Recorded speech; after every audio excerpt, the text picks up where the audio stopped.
네, 소개받은 조영길 변호사입니다. 잠깐 함께 기도하고 말씀드리도록 하겠습니다. 하나님 감사합니다. 우리 치유하는 교회 젊은 청년들이 모인 이 자리에서 하나님 동성애에 대한 올바른 하나님의 말씀 배울 수 있는 시간 허락하여 주셔서 감사합니다. 성령 하나님 이 자리에 함께하여 주시옵소서. 악하고 음란한 이 세대에 주님의 거룩한 음성 들을 수 있도록 저희들의 심령을 활짝 열어주시고 하나님 이 자리에서 주님의 살아있는 음성 듣고 믿음으로 반응하는 저희들 되게 하여 주시옵소서. 예수님 이름으로 기도합니다. 아멘. 네, 역사적으로 보면 이제 우리 하나님의 선택받은 하나님의 백성들이 동성애를 금하는 하나님의 말씀을 들어야 했던 시기가 있습니다. 지금 21세기, 지금 2000년대를 저희는 살아가고 있는데요. 저희가 지금 예배 시간에 동성애라는 주제를 가지고 또 오늘 서로 말씀을 나누게 되었는데요. 우리가 이 동성애라는 주제를 놓고 지금 교회가 해야 할 일들이 굉장히 많은데 동성애를 놓고 또 우리가 시간을 내서 하나님 말씀을 들어야 하는 이유가 무엇인가를 조금은 한번 생각해 봤으면 좋겠습니다. 여러분, 동성애를 금하는 하나님의 기록된 성경 말씀은 모세오경에 나옵니다. 특별히 레위기에 나오고요. 레위기의 18장 20장에 나옵니다. 그때 성에 관한 하나님이 거룩한 백성들은 성생활 중에 이것을 하지 마라 라고 하는 말이 레위기에 아주 자세히 나옵니다. 여러분, 하나님께서 거룩하게 보시는 성행위는 하나님 앞에서 부부로 관계를 맺은 남녀 간에 이루어지는 그런 성행위만을 하나님은 거룩하게 보십니다. 자녀를 얻게 되는 그런 귀한 통로이기도 하고 또 누구하고도 공유할 수 없는 친밀한 교제를 경험할 수 있도록 하기 위해서 하나님께서 허락하신 것이 성입니다. 그 이외의 각종 성행위는 하나님께서 음행의 하나로 규정하시는데 굉장히 자세하게 레위기에서 하나님이 이것을 하지 마라 라고 하고 언급하고 계십니다.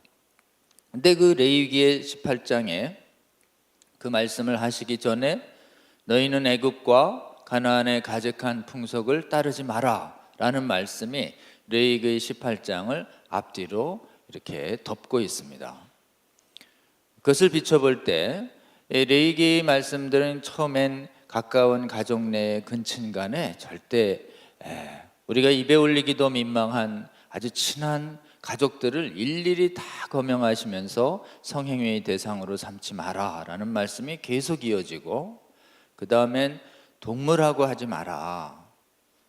그 당시엔 이 유목민 국가 사회에서 수많은 동물들이 성적인 대상이 되었습니다. 성행위의 대상이. 너희들 애굽과 가나안은 동물들과 성행위를 하더라도 너희들은 수간을 행하지 말라라는 말씀이 이어지고, 그 다음에 여자와 동침함 같이 남자와 동침하지 마라 라는 동성애를 금하는 말씀이 이어지면서 레위기 18장은 애굽과 가나안의 가증한 풍속을 행하면 그 땅이 너희들을 토해낼 수도 있을 것이다 라는 경고를 받습니다. 이 말은 요약을 해보면 그 당시에 애굽과 가나안의 우상 숭배가 이루어지던 이방인 사회, 하나님의 백성 바깥의 사회에는 동성애가 아주 융성했다는 것을 알려주고 있습니다. 대표적인 사례가 아브라함의 조카 롯이 살았던 소돔과 고모라가 마지막 멸망 직전에 방문했던 천사들을 향해서 온 동네, 온 도시의 사람들이 나와서 동성 성폭행을 하려고 하는 모습이 심판 직전에 보여주는 소돔과 고모라의 도시의 모습이었습니다. 가나안에 입성합니다. 거룩한 백성들이. 그리고 나서 가나안 백성의 하나 이스라엘 백성이 점령해서 그 자리를 살아가는 동안, 예수님이 오시는 동안 이 기록된 모세오경이 우리에게 주어진 것이 지금으로부터 3,500년 전이고, 예수님이 이 땅에 오신 게 2,000년 전이죠. 그래서 3,500년과 2,000년 사이에 그 땅에서 가능한 율법을 지키려고 하는 사람들도 많았지만, 곳곳에서 하나님의 백성들 안에는 계속해서 산당에서 바알과 아세라를 섬기면서 음행을 했다는 기록들이 계속 나오는데, 특별히 사사시대의 마지막 부분에 보면 기브온의 불량배들이 레위 첩을 가지고 유숙하러 온 레위인을 야간에 동성성폭행하려고 하는 모습이 이스라엘 백성들 사이에 나타날 정도로 동성성행위의 습관이 끊어지지 않았던 시대에, 그 시대에 여러분 세계 최고의 문명을 자랑했던 도시와 문화와 종교가 동성애로 물들었던 시대에 하나님은 동성애를 행하지 말라라는 하나님의 말씀을 하나님의 백성들에게 가르치시고 또 주셨던 것입니다. 그로부터 2000년이 지난 예수님이 이 땅에 오셔서 복음을 전파하고 예수님 십자가에 달려서 승천하신 뒤에 사도들이 전 세계에 복음을 전하던 시대가 로마 시대입니다. 그때가 신약의 시대예요. 그 신약의 시대에도 하나님이 동성애에 대한 하나님의 말씀을 사도들을 통해서 하시는 게 그것이 로마서의 말씀입니다. 여러분, 로마서와 고린도전서를 통해서 바울의 서신을 통해서 동성애를 금하는 말씀이 굉장히 명백하게 주어지는데, 그 중에서도 로마서 1장에서 가장 자세하게 동성애를 금하는 하나님의 말씀이 주어집니다. 여러분, 로마서는 사도 바울이 로마를 가보지 않은 상태에서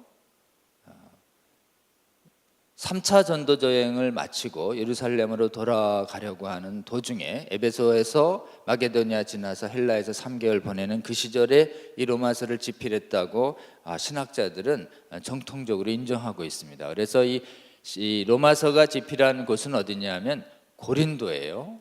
그리고 고린도였고, 이 로마서가 집필되는 시기에 당시의 황제는 누구였냐면 글라디오 황제 이후에 네로 황제의 시대였습니다. 그때 글라우디오 때 복음이 로마에 전파되면서 유대교 안에서 계속 분쟁이 발생하자 글라디오 황제가 모든 기독교인들을 로마 바깥으로 쫓아냅니다. 그게 글라우디오 칙령이에요.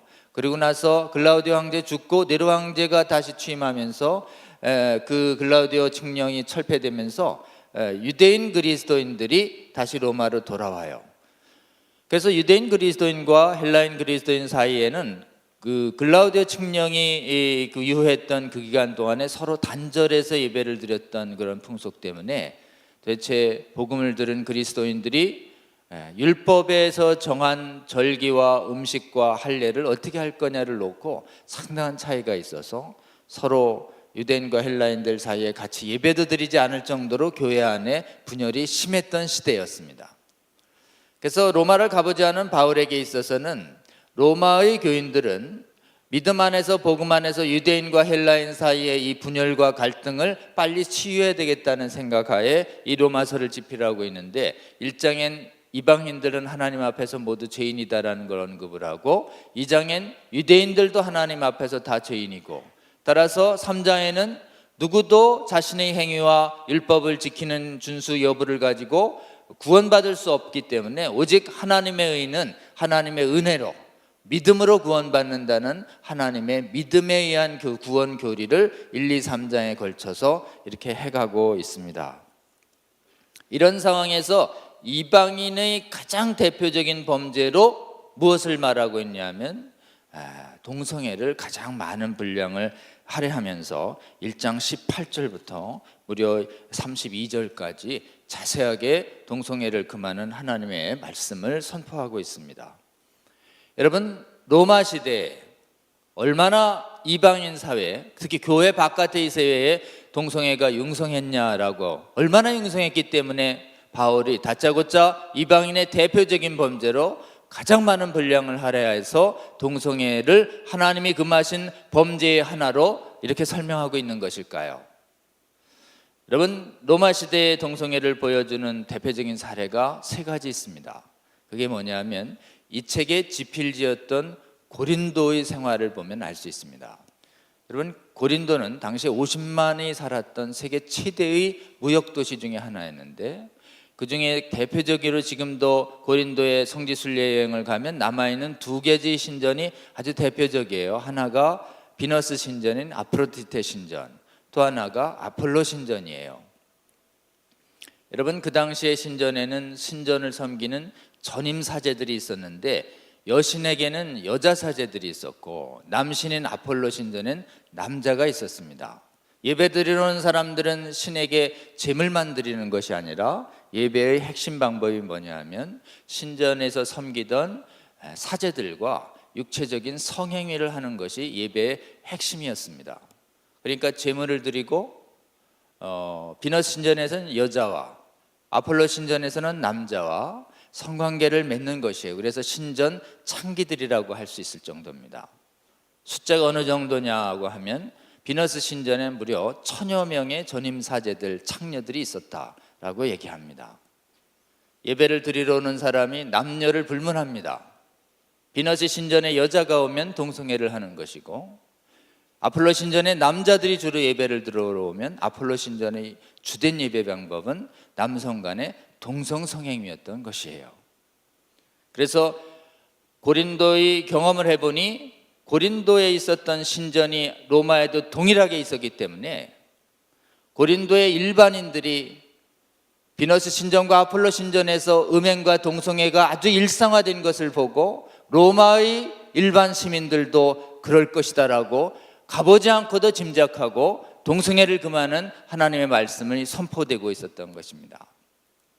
그 당시의 최고 통치자들은 황제였습니다.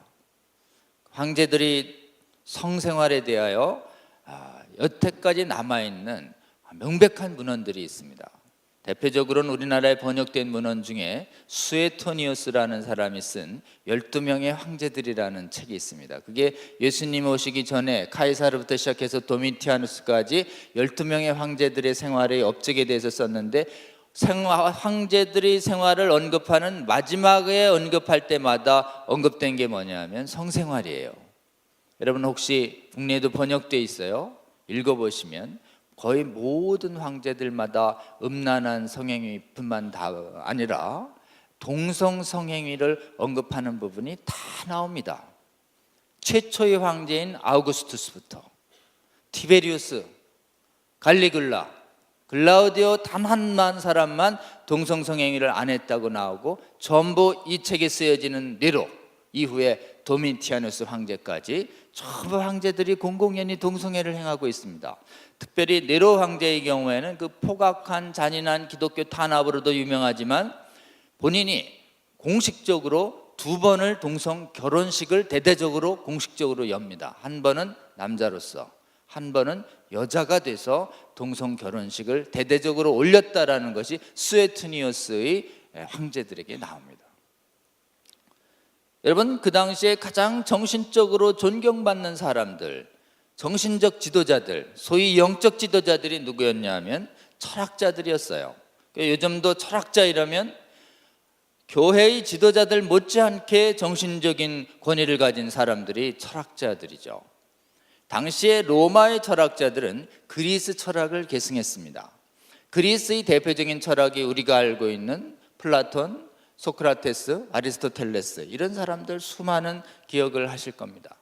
그 당시에 그럼 철학자들은 동성애에 대해서 어떻게 생각하고 있는가를 보여주는, 지금도 여러분이 직접 확인할 수 있는 책이 있어요. 그게 뭐냐면 플라톤이 쓴 향연이라는 책이에요. 플라톤의 심포지움이라는 책을 여러분 한번 읽어보세요. 그럼 주제가 뭐냐면 에로스에 대해서 서로 철학자들이 술 먹고 음식 먹은 다음에 주제별로 자기 견해를 발표하는 책이에요.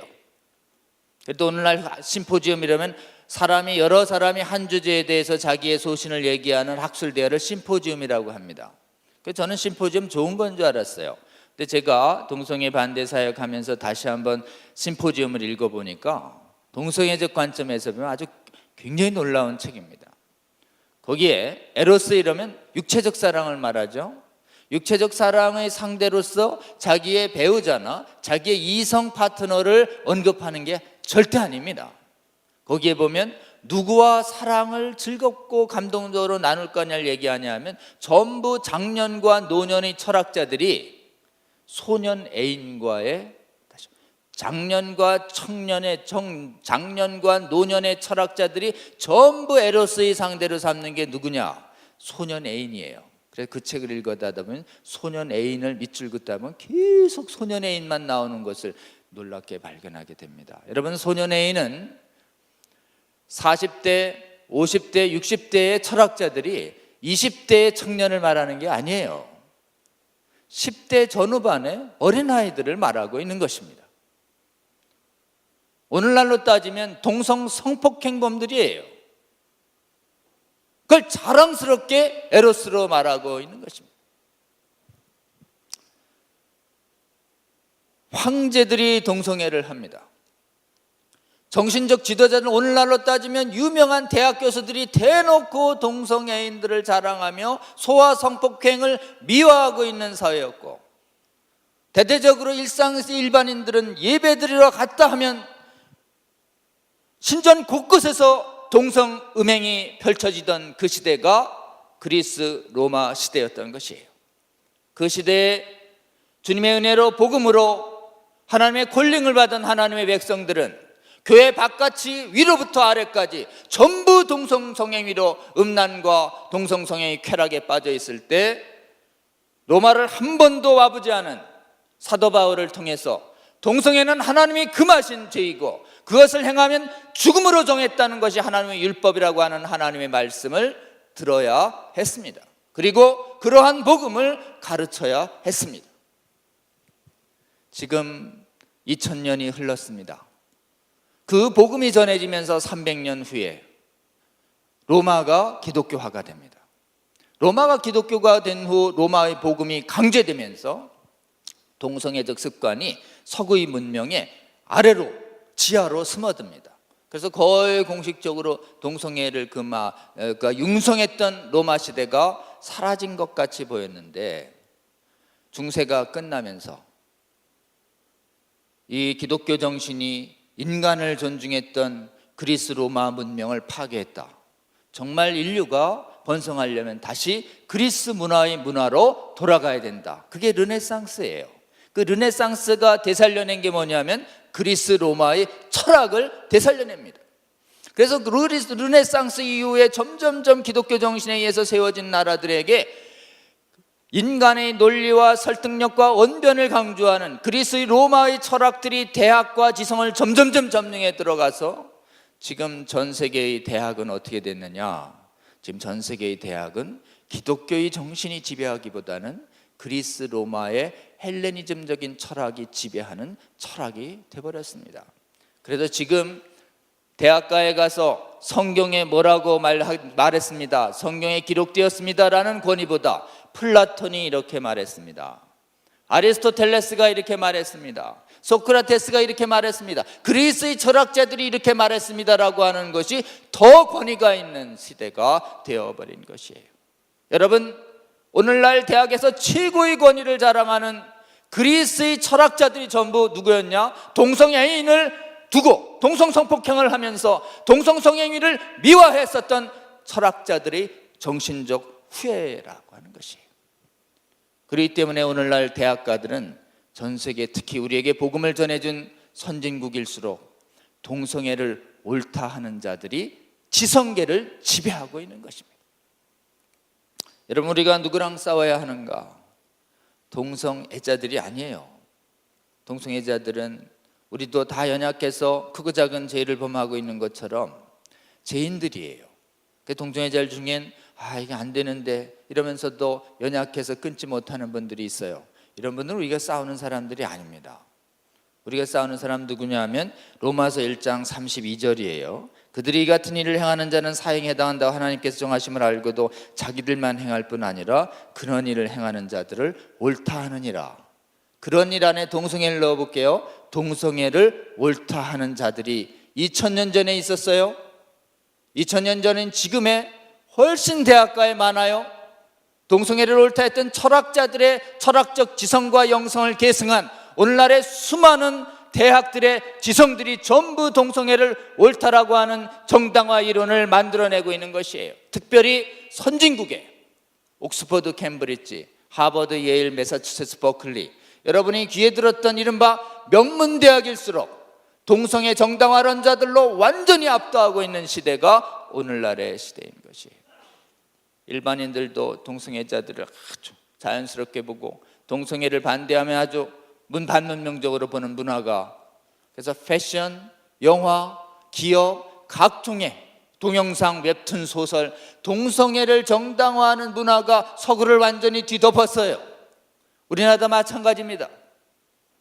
동성애자 커플을 찾는 동성애 앱에 이반시티나 몇몇 그 동성애 커플의 수십만들이 지금부터 가입을 해서 수시로 지금 상당히 지금 보편화되고 있는 시대에 우리가 살고 있습니다. 특별히 우리나라에도 대학가가 지금 다들 젊은 분들이세요.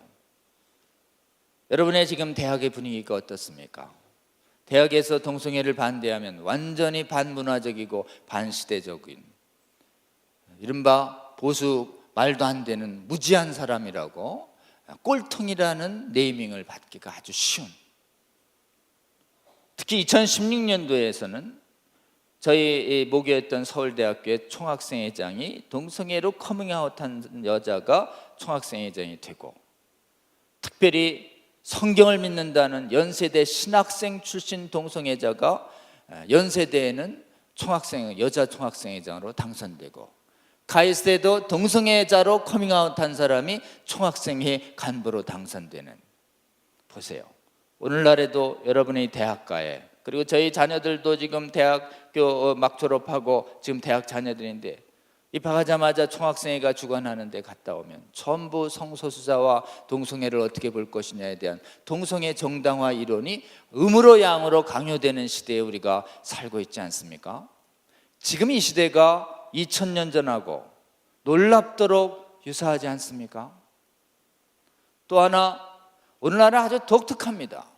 옛날에는 동성애를 반대하는 이런 소신을 냈다고 해서 처벌하지 않았어요.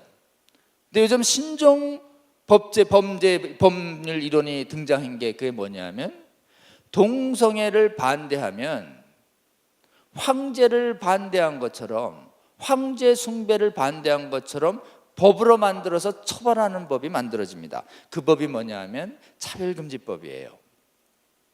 혹시 제 강해안이 떨어집니다. 여러분, 차별금지법은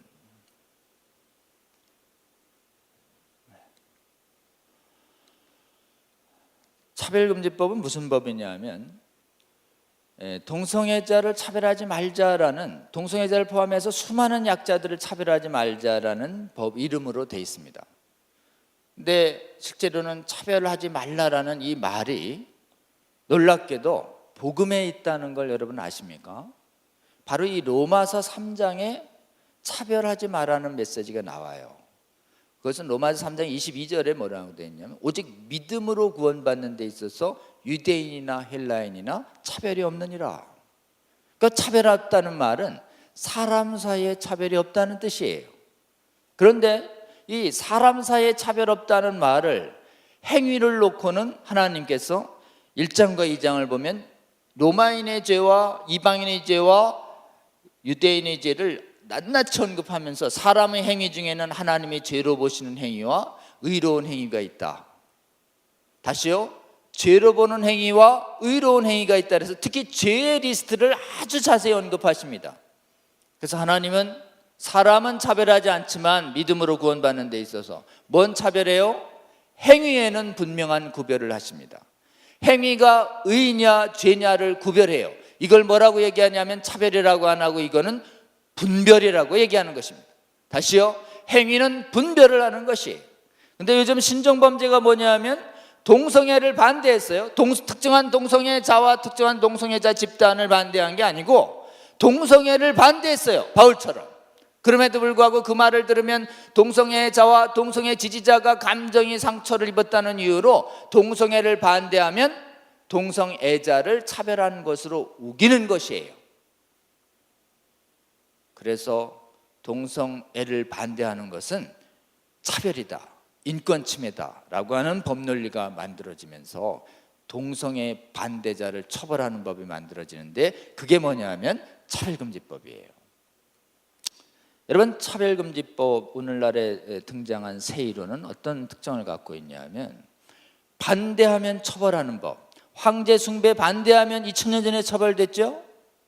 지금은요, 동성애를 반대하면 처벌되는 법이 만들어지고 있는 것입니다. 여러분, 그래서 지금 아까 저를 소개할 때 KBS 토론에 나와서 토론회 할 때 지금 국민들에게 차별금지법의 실체가 뭐냐, 차별금지법은 성소수자를 보호하는 법 모습으로 돼 있지만 실제로는 동성애 반대자를 탄압하는 법입니다.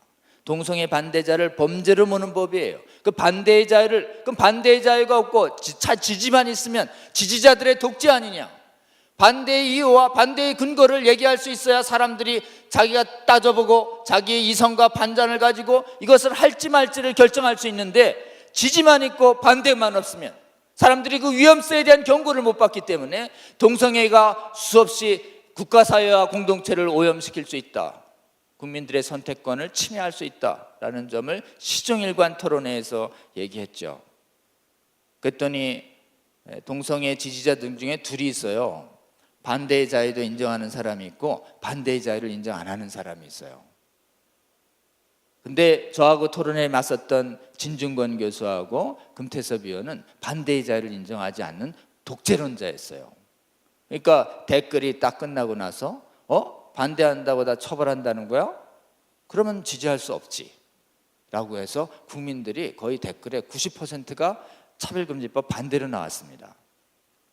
여러분, 우리가 세상 바깥의 사람들에게 왜 차별금지법을 반대해야 되느냐고 그 사람이 물을 때 우리는 뭐라고 대답해야 되냐면, 차별금지법은 동성애자의 인권을 보호하는 외양은 가지고 있지만 실제로는 동성애 반대자들을 법으로 만들어서 처벌하는 독재법을 가지고 있다. 동성애 전체주의법을 가지고 있다. 동성애 반대의 자유를 박탈하는 법이고, 우리의 동성애를 금하는 하나님의 복음을 선포할 선교의 자유를 박탈하는 법이기 때문에 우리가 동의할 수 없다라고 하는 이것을 분명히 가르쳐 주시면 좋겠습니다.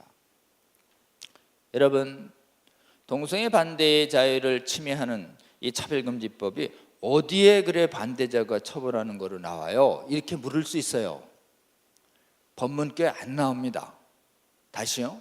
법조문 어디에 처벌한다고 돼 있습니까? 반대자를. 이렇게 하는데 반대자를 처벌한다고 안 나와요. 그냥 성적 지향을 이유로 한 차별, 이 말, 성적 지향을 이유로 한 차별이라는 이 말을, 차별금지라는 이 말을 반대한 견해도 차별로 해석해서 적용하는 것이에요. 따라서 실제로 그 독재성은 어디에 나타나냐면 사례에 나타납니다. 여러분, 차별금지법 왜 막아야 되냐고 바깥 사람들이 물을 때 독재법이기, 그럼 독재법이라는 이유를 대라 그럴 때 우리가 사례를 제기해야 합니다. 반대했다가 처벌받은 사람들의 이름을 좀 기억을 해야 돼요. 대표적으로 동성애 반대 설교를 목소리 크게 냈다가 처벌받으신 분이 2013년에 영국의 토니 미아노라는 목사예요. 큰 소리로 외쳤어요. 길거리에서. 그랬더니 큰 소리로 위협적으로 말해서 그랬지, 그렇게 위협적으로 얘기 안 하면 안 잡아간다고 누가 반론을 그렇게 제기했습니다. 토니 미아노 목사가 대표적으로 차별금지법 폐해 사례로 얘기되자 위협적으로 말하니까 그러지, 이제 좀 점잖게 얘기하면 안 잡아간다는 취지의 반론이 나왔습니다. 그래서 제가 좀 찾아봤어요, 인터넷에. 혹시 큰 소리로 얘기 안 하시고 반대하다가 처벌받으신 분이 없는가 찾았더니 찾았어요. 이게 2001년인데 2002년이에요. 영국 해리 해먼드라는 사람이에요. 기억하세요? 2002년 해리 해먼드. 인터넷에 쳐보면 금방 나와요. 이 양반은 동성애 반대를 목소리를 하나도 안 내고 했어요. 편말을 들고 있었어요. 편말. 목소리 하나 안 하고 글로 다 반대했는데 동성애 지지자들로부터 이 청년이 집단으로 폭행을 받고, 폭행한 사람은 처벌 안 하고 이 사람이 그 편말을 들었다는 이유로 벌금 수백 파운드 받았다는 게 인터넷에 금방 나옵니다. 그랬더니 모 의원이 아니 동성애 반대 그거 교회 안에서 하면은 누가 잡아갑니까? 교회 바깥에서 하니까 신념이 다른 사람들을 불편하게 하니까 그렇죠. 그래서 교회 안에서 반대하면 처벌 안 나는 것으로 마치 안전한 법으로 이렇게 얘기돼서 제가 또 인터넷에 찾았어요. 교회 안에서 설교하시다가 처벌받은 분이 있는가 찾았습니다. 그분이 2003년 스웨덴의 아케그린이라는 목사예요. 스웨덴 루터교가 지배하는. 자기 회중에게 저처럼 동성애 반대 설교하다가 처벌되신 분이에요. 징역 1개월이 선고돼서 1심, 2심 유죄로 올라가다가 대법원에 가서야 무죄답니다. 집은 앞에 세 분은 전도자들이나 교회 지도자들이에요. 그러면 일반 성도들은 어떤가? 일반 성도들도 동성애에 반대하는 복음적 신념을 표명했다는 이유로 처벌받아요. 대표적인 게 빵집 주인들이에요. 동성애 결혼을 축하한다는 문구를 꼭 결혼 케이크에 3개 달래요. 못 새기겠다 신념에 반해서 해부돼가지고 계속 유죄 판결 받다가 2012년부터 작년 미국 연방 대법원 가서야 무죄가 납니다. 6년 만에. 나 동성애 탈출하고 싶어요. 상담 도와주세요. 상담 도와줬던 상담사 정신과 의사들 지적되면 발각되면 전부 자격 박탈이에요. 동성애의 위험성을 학교에서 가르친 교사들, 교수들 계속 그렇게 하면 해직된 사례들이 수없이 나옵니다. 직장에서 동성애 옹호 정책을 가진 직장들이 굉장히 많아요. 애플도 그렇고 지금 스타벅스도 그렇고. 그런데 가서 코드가요 동성적 차별 금지라고 하는 강령을 가지고 있습니다. 코드 오브 컨덕이라는 일종의 취업규칙 같은 걸 갖고 있어요. 윤리강령. 그래서 직장에서 넌 동성애 어떻게 생각하니? 나는 신앙인이기 때문에 이런저런 이유로 반대해. 이러면 반대 견해를 표명한 그것에 대해서 동성애자들에 대한 인권을 침해했다는 이유로 사내 징계위원회에 해부되는 것이에요. 그래서 소신을 안 바꾸면 그 회사에서 해고의 위험성에 노출되는 시대가 지금이에요. 여러분, 지금이 어떤 시대라고요? 반대를 법으로 만들어서 못하게 하는 시대인 것이에요. 반대를 법으로 만들어서 못한다. 황제 숭배의 반대를 법으로 만들어서 못하는 2000년 전의 시대나 지금이나 거의 대자배처럼 유사성과 동일점이 연결되지 않습니까? 여러분, 이 시대의 왕들은 대통령과 수상들처럼 보이지만 그렇지 않아요. 이 시대는 법치주의 국가입니다. 법치주의 세대예요. 그래서 법이 음행을 강요하는 차별금지법 같은 법을 만들어서 이 시대의 음행을 강요하는 시대가 되어지고 있는 것입니다. 2000년 전엔 황제가 동성애를 했어요. 철학자들이 동성애를 공공연히 모범을 보이며 정당화시켰습니다. 일반인들이 예배에서 수없이 동성애를 했고 삶에서 동성애가 넘쳐났어요. 그 시대에 하나님의 백성들은 동성애를 그만 하나님의 말씀을 들어야 했습니다. 자, 2000년이 흔한 지금이에요. 이 시대의 최고 황제의 권위를 가진 법들이 동성애를 반대하면 범죄자로 만들어서 처벌하는 차별금지법이 복음의 선진국에 지금 확산되고 있는 시대에 살고 있습니다. 이 시대의 철학자들, 당시의 철학자들과 같은 권위를 가진 대학들이 전부 동성애 정당화로 오염되고 있어요. 이 시대의 지배적인 문화들이 전부 동성애자들을 우상화하고 있는 이 시대에 전 세계에 예수님의 이름 핏값으로 구원받은 전 세계의 교회의 백성들은 동성애를 금하는 하나님의 복음을 들어야 할까요? 안 들어도 될까요? 저는 들어야 할 줄로 믿습니다. 그리고 2000년 전에 바울처럼 교회 바깥을 향해서 동성애를 행하면 하나님이 죽음으로 정하셨던 하나님이 금하신 죄라고 하는 것을 교회 바깥의 문화와 법들이 아무리 동성애를 옳다 하더라고 정당화하더라도 하나님이 금하신 복음을 용기 있게 탄압을 각오하면서까지 전해야 할 시대에 우리가 살고 있다고 저는 믿습니다. 여러분, 그럼 교회 안은 어떤가? 교회 안에서 동성애를 옳다고 하는 사람들이 2000년 전에 있었는가? 있었다라고 하는 것을 우리가 알 수 있습니다. 교회 안에는 동성애 옳다 하는 사람들이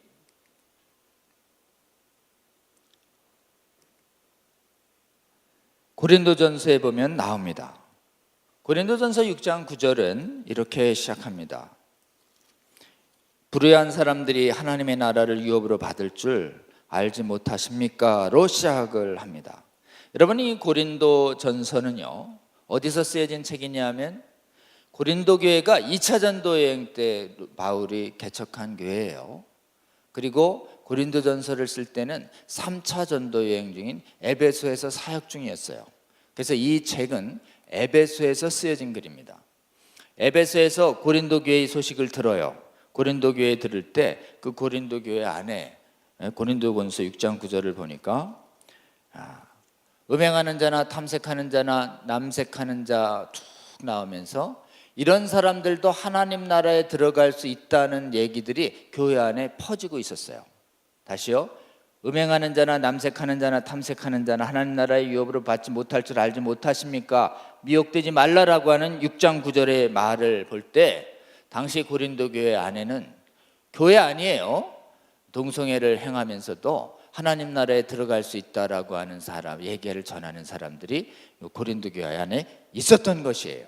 왜 그랬을까요? 제가 짐작을 해보면 당시 문헌이나 이런 보면 고린도 교회 도시에는 날마다 매일 신전의 여자 창녀들과 아폴로 신전의 창기들이 다 저녁 무렵이면 아주 매력적인 복장과 화장을 하고 적절한 노출을 하는 복장을 한 상태에서 예배자를 모으기 위해서 매일 퍼레이드를 했다고 그래요. 시내를. 저녁 무렵이면 1000여 명과 수백 명의 남창들과 여창기들이 아주, 한번 생각해 보세요. 그런 퍼레이드가 이 시장통을 한번 쫙 훑고 가면 그 뒤를 따라서 수만 명의 예배자들이 뒤를 따라가서 밤새도록 신전에서 음행과 동성애를 행했던 도시가 고린도예요. 그런 도시에 하나님의 은혜로 바울이 복음을 전하고 성령께서 역사하셔서 그렇게 음행과 동성애로 아주 쩌들었던, 그래서 오늘날 고린도인 하면 음란의 도시로, 음란한 남봉꾼으로 여겨지는 정도로 악명이 높은 그 고린도에도 하나님의 은혜 주셔서 실제로 그런 습관을 가졌던 사람들이 교회 안으로 들어옵니다. 심지어 신전 창기들까지 교회 안으로 들어와요. 그래서 성령의 은혜로 동성애 습관을 끊어요. 그리고 사도 바울이 예배할 동안 거룩한 생활을 했을 가능성이 높아요. 근데 사도 바울이 떠나고 아볼로 오고 베드로 오고 막 교회의 지도자들이 흔들리는 상태에서 시간이 또 흐르고 감동도 흐른 상태에서 퍼레이드는 어떻게 돼요? 매일. 퍼레이드는 매일 되는 것이. 그래서 교회에 가서 난 거룩하게 살고 싶은데 그동안 오랫동안 예배를 드리면서 사귀었던 신전의 남창과 여창이 눈 마주치면서 윙크하면서 다시 예배하라고 오랄 때 절대 안 흔들렸던 성도들도 있었겠지만 연약해서 다시 몰래 동성애로 예배드리고 음행으로 예배드렸던 고린도의 성도들이 있었던 것이에요. 그런데 그들이 신앙적인 양심의 찔림을 정당화하기 위해서 놀랍게 발견한 교리가 있습니다. 그게 뭐냐면 구원은 율법의 행위로 오는 것이 아니래. 오직 믿음으로 오는 것이래. 그러니까 음행을 하고 동성애를 하고도 하나님 나라에 들어갈 수 있대 라는 교회의 지도자들이 늘어나고 있었던 것이. 그때 사도 바울은 아주 냉정하고도 단호하게 고린도전서 6장 9절에 미혹되지 마라 라고, 못 들어간다 라는 말을 6장 9절과 10절에 두 번이나 하는 것이에요. 행했다고 못 들어가는 게 아니라 회개 없이 옳다고 하면서 계속 동성애와 음성애를 하면, 음행을 하면 하나님 나라에 못 들어간다는 이 진리를 선포하고 있는 것입니다. 2000년이 흘렀어요. 지금의 교회는 어떤가? 여러분, 전 세계 교회 안에 동성애를 옳다 하는 자들이 굉장히 늘었습니다. 고린도 교회 못지않게 늘었어요. 여러분, 실태를 한번 제가 잠깐 말씀드릴게요. 특히 우리에게 복음을 전해준 복음 선진국이 오염됐습니다.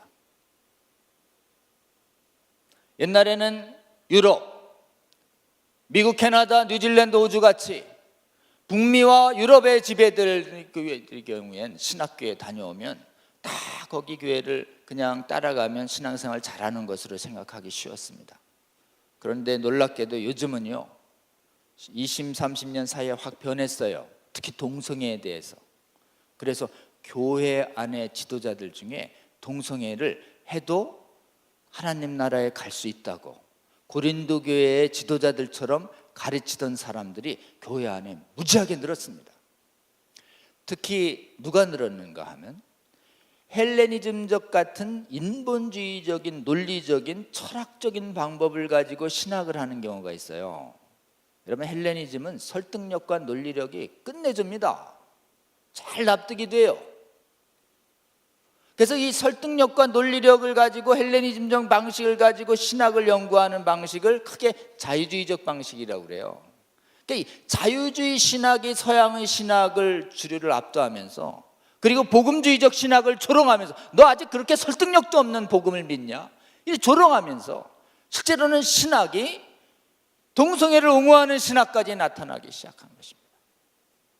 그럴 수밖에 없겠죠. 그들이 의지하는 철학자들이 전부 플라톤의 에로스에 나오는 철학자들처럼 동성애를 옹호하는 삶과 철학을 가지고 있었던 사람이니, 그 철학을 믿고 계승한 사람들이 동성애를 옹호하게 되는 것은 영적으로 지적으로나 당연한 귀결일 수 있습니다. 그래서 여러분, 영국의 대표적인 교회가 개신교회가 성공회예요. 성공회는 동성애를 옹호자들이 늘어나서 교단 권력을 동성애 옹호자들이 잡았어요. 그래서 성공회의 공식 입장은 동성애 수용입니다. 동성애 수용하면 어떻게 되느냐 하면, 동성애를 금하는 하나님의 말씀은 오늘날 적용되지 않습니다라고 해서 동성애를 금하는 하나님의 메시지가 강단에서 사라져요. 그리고 나 동성애자예요 이렇게 커밍아웃 한 사람을 교회 목사로 임명합니다. 하나님이 가증히 여기시고 절대 하지 말고 하면 토해낼 것이다라고 경고한 동성애를 거룩하신 하나님의 이름과 거룩하신 아들 예수님의 이름과 거룩한 성령 하나님의 이름으로 동성결혼을 축복해달라고 주례를 요청하면 주례를 해주는 지경까지 놓여지게 되는 것이에요. 그랬더니 영국교회 안에 복음주의적인 성공회 교인들이 교단의 결정을 참을 수 없어서 뛰쳐나와요. 별도의 교단을 만들어서 따로 예배를 봅니다. 동성애를 놓고 성공회가 두동강 났어요. 본국이 이렇게 되니까 전국이 식민지를 지배했던 저개발국가 아프리카의 성공회 교단들은 어떻게 됐냐?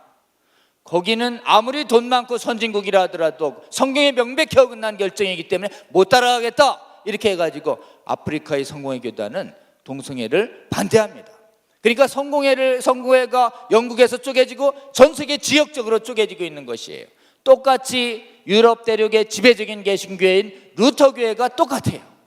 본국이 수용, 미국이 수용, 저개발국 반대, 복음주의적 루터교단들 뛰쳐나오고 있어요. 감리교는 어떠냐? 감리교는 계속 논쟁 중이에요. 아직 찬반이 팽팽합니다. 그럼 지금 우리 교단이 장로교인데, 장로교가 어떠냐?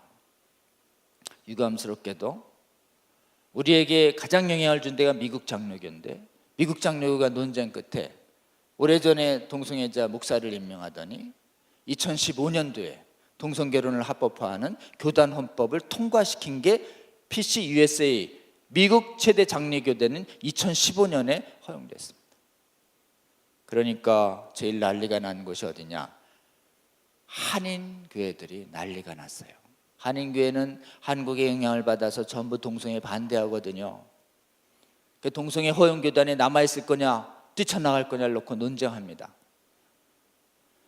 우리는 이 교회의 건물이 전부 개교의 거지만 미국의 경우는 전부 교단거예요. 뛰쳐나가면 재산 다 놓고 나가야 돼요. 그러니까 쉽게 못 나가요. 그러니까 남아서 반대하는 교회들이 훨씬 많은데, 몇몇 교회들은 성도들이 토론과 토론 끝에 하나님 말씀을 지키는 게 더 중요하다, 재산보다. 그러니 나갑시다. 이래서 무려 교회 건물의 가격이 2천만 불, 200억 이상이 되는 교회 건물을 포기하고 90% 이상의 교도들이 떠나기로 결단한 교회가 필그림 선교교회라는 양춘길 목사님 교회가 언론에 났어요. 아주 유명합니다. 양충길 목사님만 있는 게 아니에요. 미국과 캐나다에 있는 모든 한인교회들의 공통된 고민사항 중에 하나입니다. 여러분, 교회가 동성애를 옹호하면 교회가 부흥할까요? 아니면 쇠퇴할까요? 교회에 동성애를 옹호해 주니까 동성애 옳다고 하는 분들, 동성애자들이 막 몰려와서 교회가 부흥돼야 되잖아요. 전혀 그렇지가 않습니다. 동성애를 옳다 하고 수용한 교회일수록 거룩하신 성령 하나님의 역사가 사라지기 때문에 그 교회 예배자들이 격감하기 시작합니다. 그리고 오히려 차별금지법의 탄압을 맞서서 복음을 지키려고 하는 복음주의적인 교회들이 오히려 부흥되고 있다라고 하는 것이 뉴스에 저희들이 보고 있습니다. 여러분, 2000년 전에 은혜로 구원받기 때문에 음행과 동성애를 계속해도 회개 없이 계속해도 하나님 나라에 들어갈 수 있다라고 하는 그러한 교회 지도자들이 나타날 때 사도 바울을 통해서 성령께서는 속지 마라, 음행하고 동성애 행하는 자, 회개 없이 행하는 자 하나님 나라에 못 들어간다라고 하는 하나님의 말씀을 들어야 했습니다. 그런데 오늘날 2000년이 흘렀어요. 특별히 동성애 옹호론이 교회의 지도자들을 공격을 해서 복음주의적인 교회 선진국의 교회들이 상당히 지성과 학식이 발달한 교회들 중에 동성애 옹호론을 수용해버리는, 그래서 교회 안에 동성애를 옳다 하는 자들이 많아진 이 시대에도 전 세계에 살아있는 성령의 교회의 성도들은 동성애를 금하는 하나님의 말씀을 들어야 할까요? 안 들어야 할까요? 저는 들어야 할 줄로 믿습니다. 그리고 가르쳐야 할 줄로 믿는 것이, 특별히 이렇게 동성애 옹호론이 교회 바깥과 교회 안을 다 혼란시키고 미혹시킬 때 동성애를 금하는 하나님의 말씀을 냉정하지만 성도들은 마땅히 들어야 하고 믿음으로 성령께서 주시는 분별로 믿음으로 받아야 할 줄로 저는 믿습니다. 여러분, 교회 안팎의 동성애 옹호론이 융성할 때 교회 성도들에게 주시는 하나님의 말씀이 있습니다. 어떻게 말씀하시느냐 하면 고린도전서 6장 9절이에요. 미혹을 받지 말라. 고린도전서 6장 9절이에요. 미혹받지 말라. 영어로 뭐라고 되어 있냐면 Don't be deceived라고 되어 있습니다. 속지 말라는 뜻이에요. 미혹받지 말라는 말은 속지 말라예요. 동성애를 옳다라고 하는 그럴듯한 말에 절대 속으면 안 된다라고 하는 것이 사도 바울의 얘기예요. 여러분, 속지 않으려면 어떻게 될까요? 속는 거는요, 딱 하나로 속아요. 오직 거짓말로만 사람을 속일 수 있습니다. 거짓의 반대가 뭔지 아십니까? 진리와 진실이에요. 거짓 그 자체는 뭐로 정의되냐면 진리와 진실이 아닌 거예요. 여러분, 제 강의 다 잊어도 좋아요. 근데 꼭 기억할 건 이것입니다. 거짓은 뭐냐? 진리가 아닌 것. 이치적으로 옳은 게 진리, 틀린 게 거짓이에요. 그 다음에 사실적인 측면에서 정직한 팩트 그 자체가 진실이고 팩트가 아닌 게 거짓이에요. 그러니까 진리와 진실이 아닌 게 거짓이에요. 그럼 여러분, 거짓말인 줄 알려면 어떻게 해야 될까요? 내가 진리와 진실을 먼저 알고 있어야 진리와 진실에 비추어서 틀리네, 다르네, 이래야 거짓인 줄 아는 것이에요. 내가 진리와 진실을 모르면 이게 진실인지 거짓인지 전혀 분간과 분결이 안 되는 것입니다. 그렇기 때문에 여러분, 우리는 먼저 무엇을 공부해야 될까요? 진리와 진실을 먼저 공부해야 되는 것이에요. 공부해야 안 속습니다. 여러분, 속으면 하나님이 용서해 줄 것 같죠? 세상에는 속으면 피해자라고 해서 죄를 묻지 않아요. 그래서 성경적으로 보면 절대 그렇지 않습니다. 미혹되다라는 이 말의 최초가 창세기에 뱀의 말에 꼬임을 받아서 선악과를 따먹었을 때 너 왜 따먹었니라고 하는 하나님의 질문을 받고 하와의 답변이 그래요. 뱀이 나를 꾀으로 따먹었습니다. 이때 꾀으로가 뭐냐면 디시브드예요. 뱀이 나를 미혹시킴으로. 아담과 이브는 속았어요. 속았는데 하나님이 죄를 물으신 것입니다. 그래서 우리가 속지 말라는 하나님의 말씀을 명확하게 준행하려면 진리가 무엇이고 진실이 무엇인지를 먼저 분명하게 공부해야 속지 않는 것이, 공부 안 하면 이렇게 되는 것입니다. 아우, 저 사람 말이 설득력 있어. 아우, 저 사람이 많이 배웠겠지. 뭐 자격증도 있고. 아우, 굉장히 감동적인데. 아우, 갑자기 울림이 와. 갑자기 눈물이 돌아. 나 은혜 받았어. 진리인 것 같아. 이거 가지고 진리 여부를 판단하다가 속기 딱 좋은 것이, 여러분, 무엇보다도 성경에서 하나님이 뭐라고 말씀하시는가가 진리를 판단하는 가장 핵심적인 기준이 되어야 되는 것입니다. 그래서 여러분, 우리가 속지 않으려면 무엇을 공부해야 하는가? 하나님의 말씀을 공부해야 하는 것이, 동성애에 대한 하나님의 말씀을 먼저 공부해야 하나님 말씀과 다르네, 이래서 속지 않는 것이. 아담과 하와는 모든 것 따먹어도 선악과는 따먹지 마라, 따먹으면 반드시 죽는다. 아담이 들었던 하나님의 말씀이에요. 이걸 정확하게 아담이 가르치고 하와도 정확하게 알았어야 되는데 대충 한 것이, 대충 한 걸 마귀가 알고 뱀이 알고, 모든 걸 따먹지 말라더냐? 이렇게 물어요. 모든 걸 따먹어라가 하나님의 말씀이에요. 선악과 말고 따먹지 말라더냐? 이렇게 비틀어요, 마지막에. 그러니까 선악과를 하는데 동산 중앙에 있는 나무는 만지지도 말고 따먹, 막 만진다는 말을 하지도 않으셨는데 만져도 돼요, 따먹지만 않으면. 근데 만지지도 말라까지니까 들어가고, 그 다음에 대충 하는 것 같으니까 뱀이 본격적으로 공격하죠. 따먹어도 안 죽어. 그러면서 비전을 제시합니다. 따먹으면 하나님처럼 될 거야. 그리고 나선 딱 보니까 내 마음에 딱 드니까 하나님 따먹지 말라는 하나님 말씀보다 내 마음에 뱀의 말이 더 마음에 드니까, 더 감동을 주니까 뱀의 말을 믿은 것이 속은 것이에요. 여러분, 왜 지금 전 세계에 동성애를 옳다고 하는 사람들이 교회 바깥을 완전히 지배하고 교회 안에 지도자들까지, 특별히 학식 있는 옥스퍼드 캠브리지 지금 막 명문대학까지 다 점령해 가시는 줄 아십니까? 하나님 말씀보다 설득력과 이해력과 표현력과 논거를 좋아하는, 인간에게 감동을 주는, 이해력을 주는 그런 면에 있어서 동성애를 정당화하는 이론이 훨씬 앞서 있기 때문에 그렇습니다. 여러분, 하나님의 말씀은 종종 우리에게 마음에 들지가 않아요. 하나님의 음성 들으면 늘 기쁠 줄 알죠? 아브라함한테 네 사랑하는 독자 바쳐, 기뻤겠습니까? 어떨 땐 납득이 안 되는 것이, 기분도 안 좋고 납득도 안 돼요, 하나님 말씀이.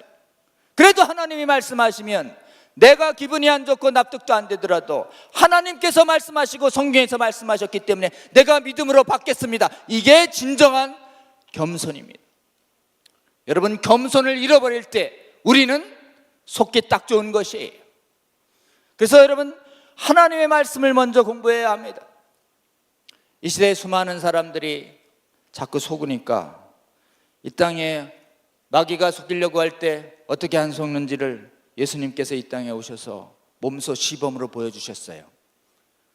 성령 받고 은혜 받아서 40일 금식하신 예수님 앞에 시험하는 자 마귀가 나타나서 시험합니다. 하나님 아들이라며 배고프지? 돌떡으로 만들어라. 성전으로 올라가서 나한테 경배하라. 뛰어내려라. 그러면 천사가 널 지킬 거고 나한테 경배하면 내가 다스리는 거 다 줄게.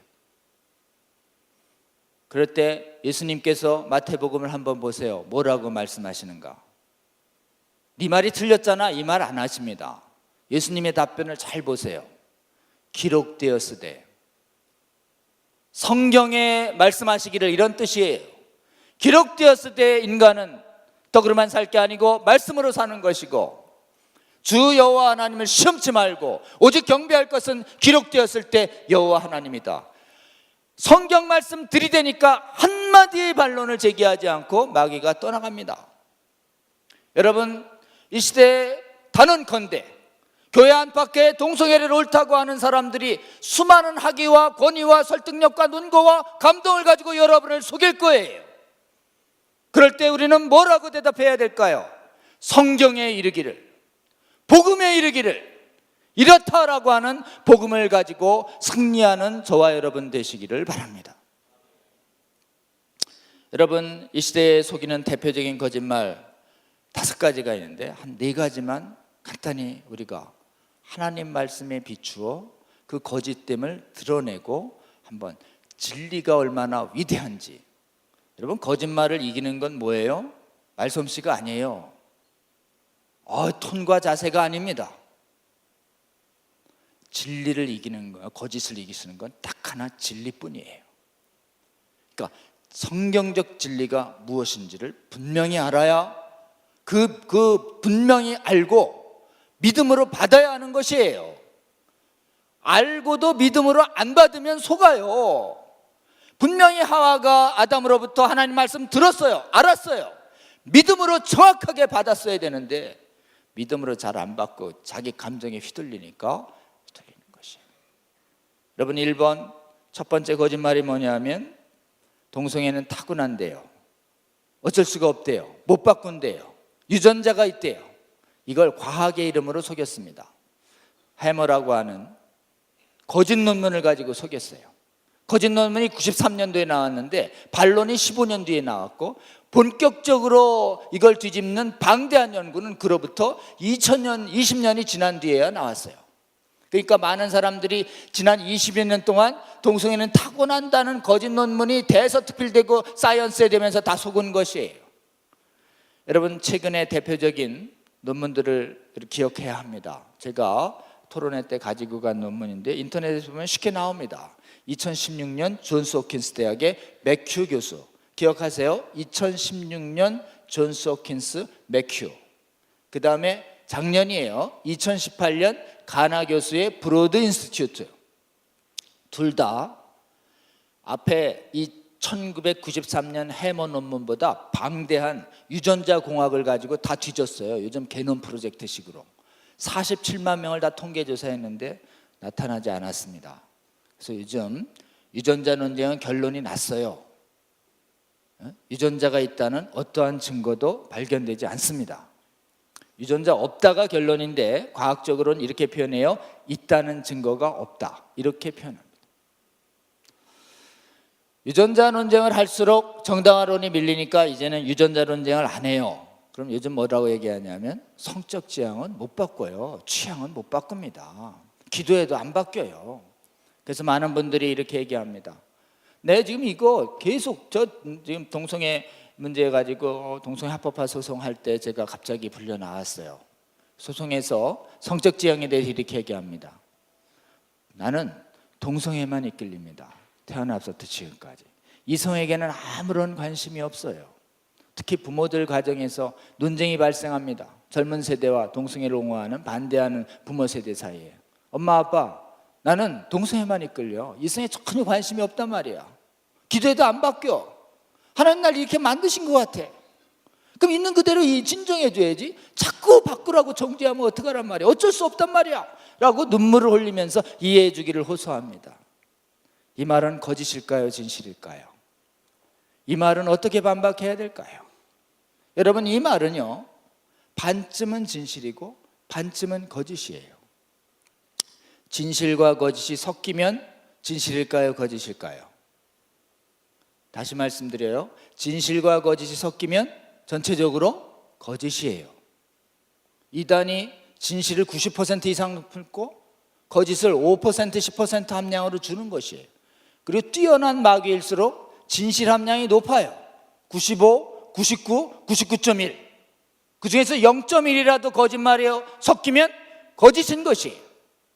그래서 하나님은 순전하신 분이에요. 거짓이 조금도 없으신 분이에요. 마귀는 진실과 거짓이 섞여 있는 게 마귀예요. 그렇기 때문에 여러분, 성적 지향을 못 바꾼다는 말은 진실이 뭐냐면 성적 지향, 동성애, 음행의 정욕을 경험하는 것은 우리의 자유의지로 완전히 없앨 수가 없습니다. 선악과 보면 따먹고 싶은 감정을 들도록 하나님이 허락하셨어요. 아무리 신실한 애인과 배우자를 둔 분도 자기 이상형에 맞는 사람이 혹시 지나가면 자기도 모르게 잠깐 눈과 마음이 싹 갈 수 있는 것이에요. 여기까지는 선택의 자유가 없습니다. 그러나 선택의 자유가 있는 부분이 있어요. 그게 뭐냐면 부적절한 감정을 오래 품을 거냐 아니면 버릴 거냐. 순간적으로 눈이 갔다가도 아니지 이러고 돌리면 되잖아요. 딱 간 다음에 1시간 어쩔 수 없다 그러고, 하루 어쩔 수 없다 그러고, 일주일 내내 어쩔 수 없다 그러고, 1년 내내 어쩔 수 없다는 말이 되겠습니까? 오래 품지 않을 수 있어요. 인간은 부적절한 감정 버릴 수 있습니다. 그 시간 다른 감정에 관심을 돌릴 수 있는 것이, 그리고 시간과 대상과 방법을 정해서 실행할지 말지 여부는 이건 별도의 문제인 것이, 이걸 뭐라고 하느냐면 의지의 자유다 이렇게 얘기합니다. 여러분, 그래서 혹시 누가 어쩔 수 없다고 이해해달라고 눈물로 호소하거든 우리는 이렇게 얘기해 주세요. 눈물을 좀 같이 울어주시고 눈물을 그칠 때쯤 되면 눈을 좀 똑바로 보신 다음에 내가 공부해 봤는데 어쩔 수 있대. 너 오래 품지 않을 수 있잖아.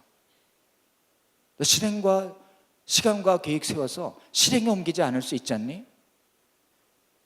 어쩔 수 없다는 감정의 노예 이론에 사로잡히지 마.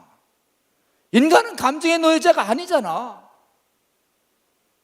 미숙할수록 감정의 노예가 되는 것이, 인간의 인격다움은 자신의 고양한 거룩한 의지가 인간의 인격됨이 있는 것입니다. 그래서 여러분, 젊은이들이 제일 좋은 말이 네가 하고 싶은 거, 네 열정대로, 네 감정대로 다 해. 감정을 절대화하는 이 시대에 우리가 살고 있습니다. 여러분, 감정 절대화론이 네가 하고 싶은 대로 다 해. 먹고 싶어? 따먹고 싶지? 따먹어. 마귀의 말이에요. 우리가 의지의 자유가 있다라고 하는 이 진리를 분명히 받아들이고 의지의 자유가 있다는 것을 분명히 아프지만 가르쳐 주시면 좋겠습니다. 여러분, 근데 인간의 자유는 그렇게 완벽하지가 않아요. 인간의 결심에도 자꾸 무너질 수 있어요. 무너졌던 고린도 교인들처럼. 그럴 때 우리가 무너질 때마다, 거룩하게 살고 싶을 때마다 우리가 거룩하게 살도록 돕는 분을 우리가 하나님께서 도와주십니다. 그게 우리가 하나님 믿고 아들 예수님 믿고 두 분의 약속, 성령을 주신다는 약속 믿고 구하면 성령께서 우리 안에 오십니다. 우리 안에 우리가 쓰러져도 냉정하게 떠나지 아니하시고 우리 안에 내주하시며 말할 수 없는 탄식으로 우리를 위해서 기도하며 돕는 분이 있어요. 그 성령의 음성을 믿음으로 계속 들으며 성령 충만함을 구하며 성령의 인도를 받으면 우리가 각종 음행의 정욕을 이겨낼 수 있는 것이에요. 음행의 정욕을 이겨낼 수 있는 성령의 열매, 그게 뭐냐? 갈라디아서 5장에 나오는 절제인 것입니다.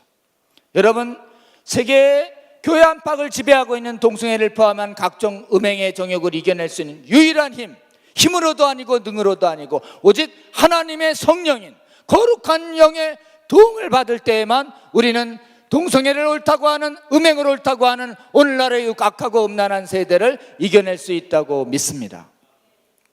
그 다음에 두 번째 거짓말이 있어요. 남자와 여자 바꿀 수 있대요. 아까 성적 지향 얼마든지 바꿀 수 있는데 못 바꾸다고 그러고, 이번엔 절대 바꿀 수 없는 걸 바꿀 수 있다고 그래요. 그게 남자와 여자를 자기 마음에 들게 육체적인 성별을 바꿀 수 있다. 이 이론이 젠더 이론이에요. 이 젠더 이론이 지금 세계적으로 선진국을 지배하고 있습니다. 우리나라에도 상당한 법률로 들어와 있어요. 젠더 이론이 옳다고 보이는 것 중에 하나가 요즘 성형수술과 예과수술이 발달해서 트랜스젠더 수술이 있어요. 그리고 호르몬요법이 발달합니다. 그래서 트랜스젠더 수술로 외부 성기 부분을 바꾸고 자기가 타고난 성과 반대되는 호르몬을 맞으면 남자도 수염이 나고 여자도 수염이 나고 남성으로 태어나신 분들도 가슴이 나오고 여성적인 성징이 나타날 수 있습니다. 그리고 이렇게 수술한 다음에 호적을 바꿔달라 그러면 옛날에 안 바꿔줬는데 오늘날은 바꿔주는 국가가 있어요. 우리나라도 바꿔주기 시작합니다. 타고난 가족등록부에 남자로 태어났어도 성전환 수술하고 나서 바꿔달라 그러면 바꿔요. 이걸 성별 정정 결정이라고 그래요.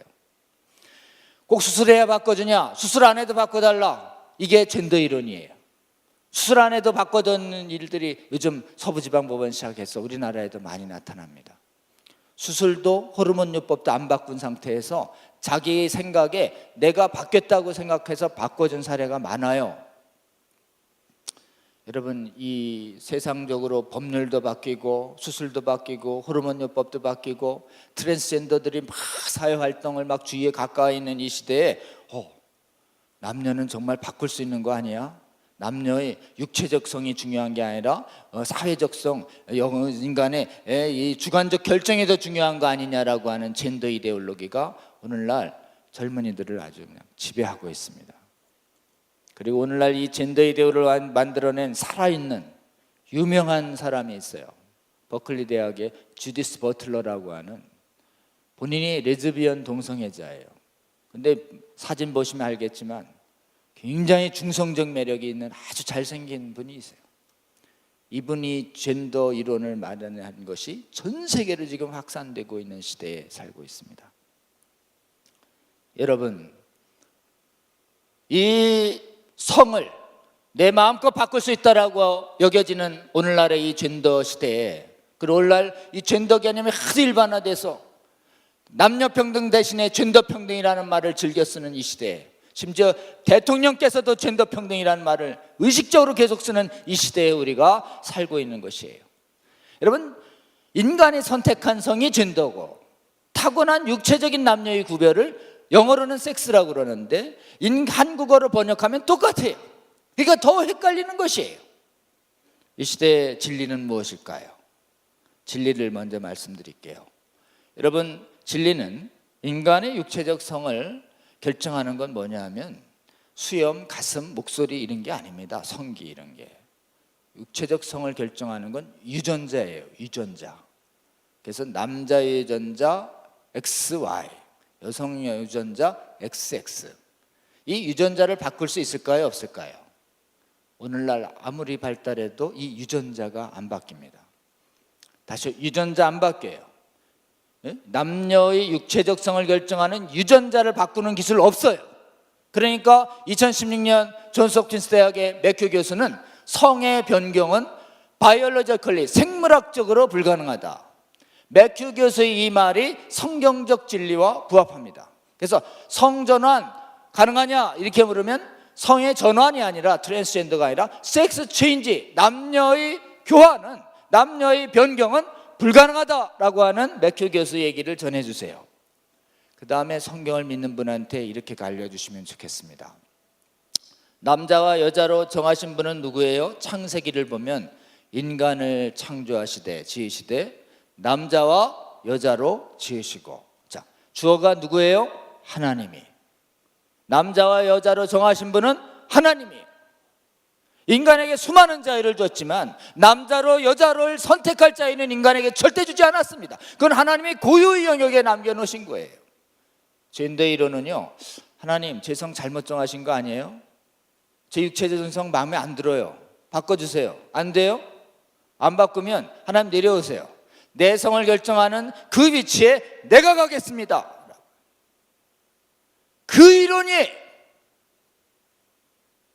폐역적인 이론인 것입니다. 하나님의 하나님됨을 부정하는 인본주의적인 가장 폐역적인 사상 중에 하나다라고 하는 것이 젠더 이론이에요. 그러니까 여러분, 특히 하나님의 창조성을 믿는 복음주의적 성도는 젠더와 젠더 이론에 대한 무서운 폐역성을 직시하고 절대 따라가지 않기를, 그런 우리 되기를 주님의 이름으로 축원하고 싶습니다. 세 번째 거짓말이요, 자유. 율법으로부터 우리를 해방시켰다. 복음은 우리에게 자유를 줬다. 그러니 과거의 모든 죄가 난 용서를 받았고 난 이제 죄인 아니야. 그러니 나 자유롭게 살 수 있어. 이 믿음에 의해서, 예수 그리스도의 보혈에 의해서 모든 죄가 사면된다는 이 복음의 자유가 선포되자 초대교회 안에서 이 자유를 오남용하는 현상이 발생했습니다.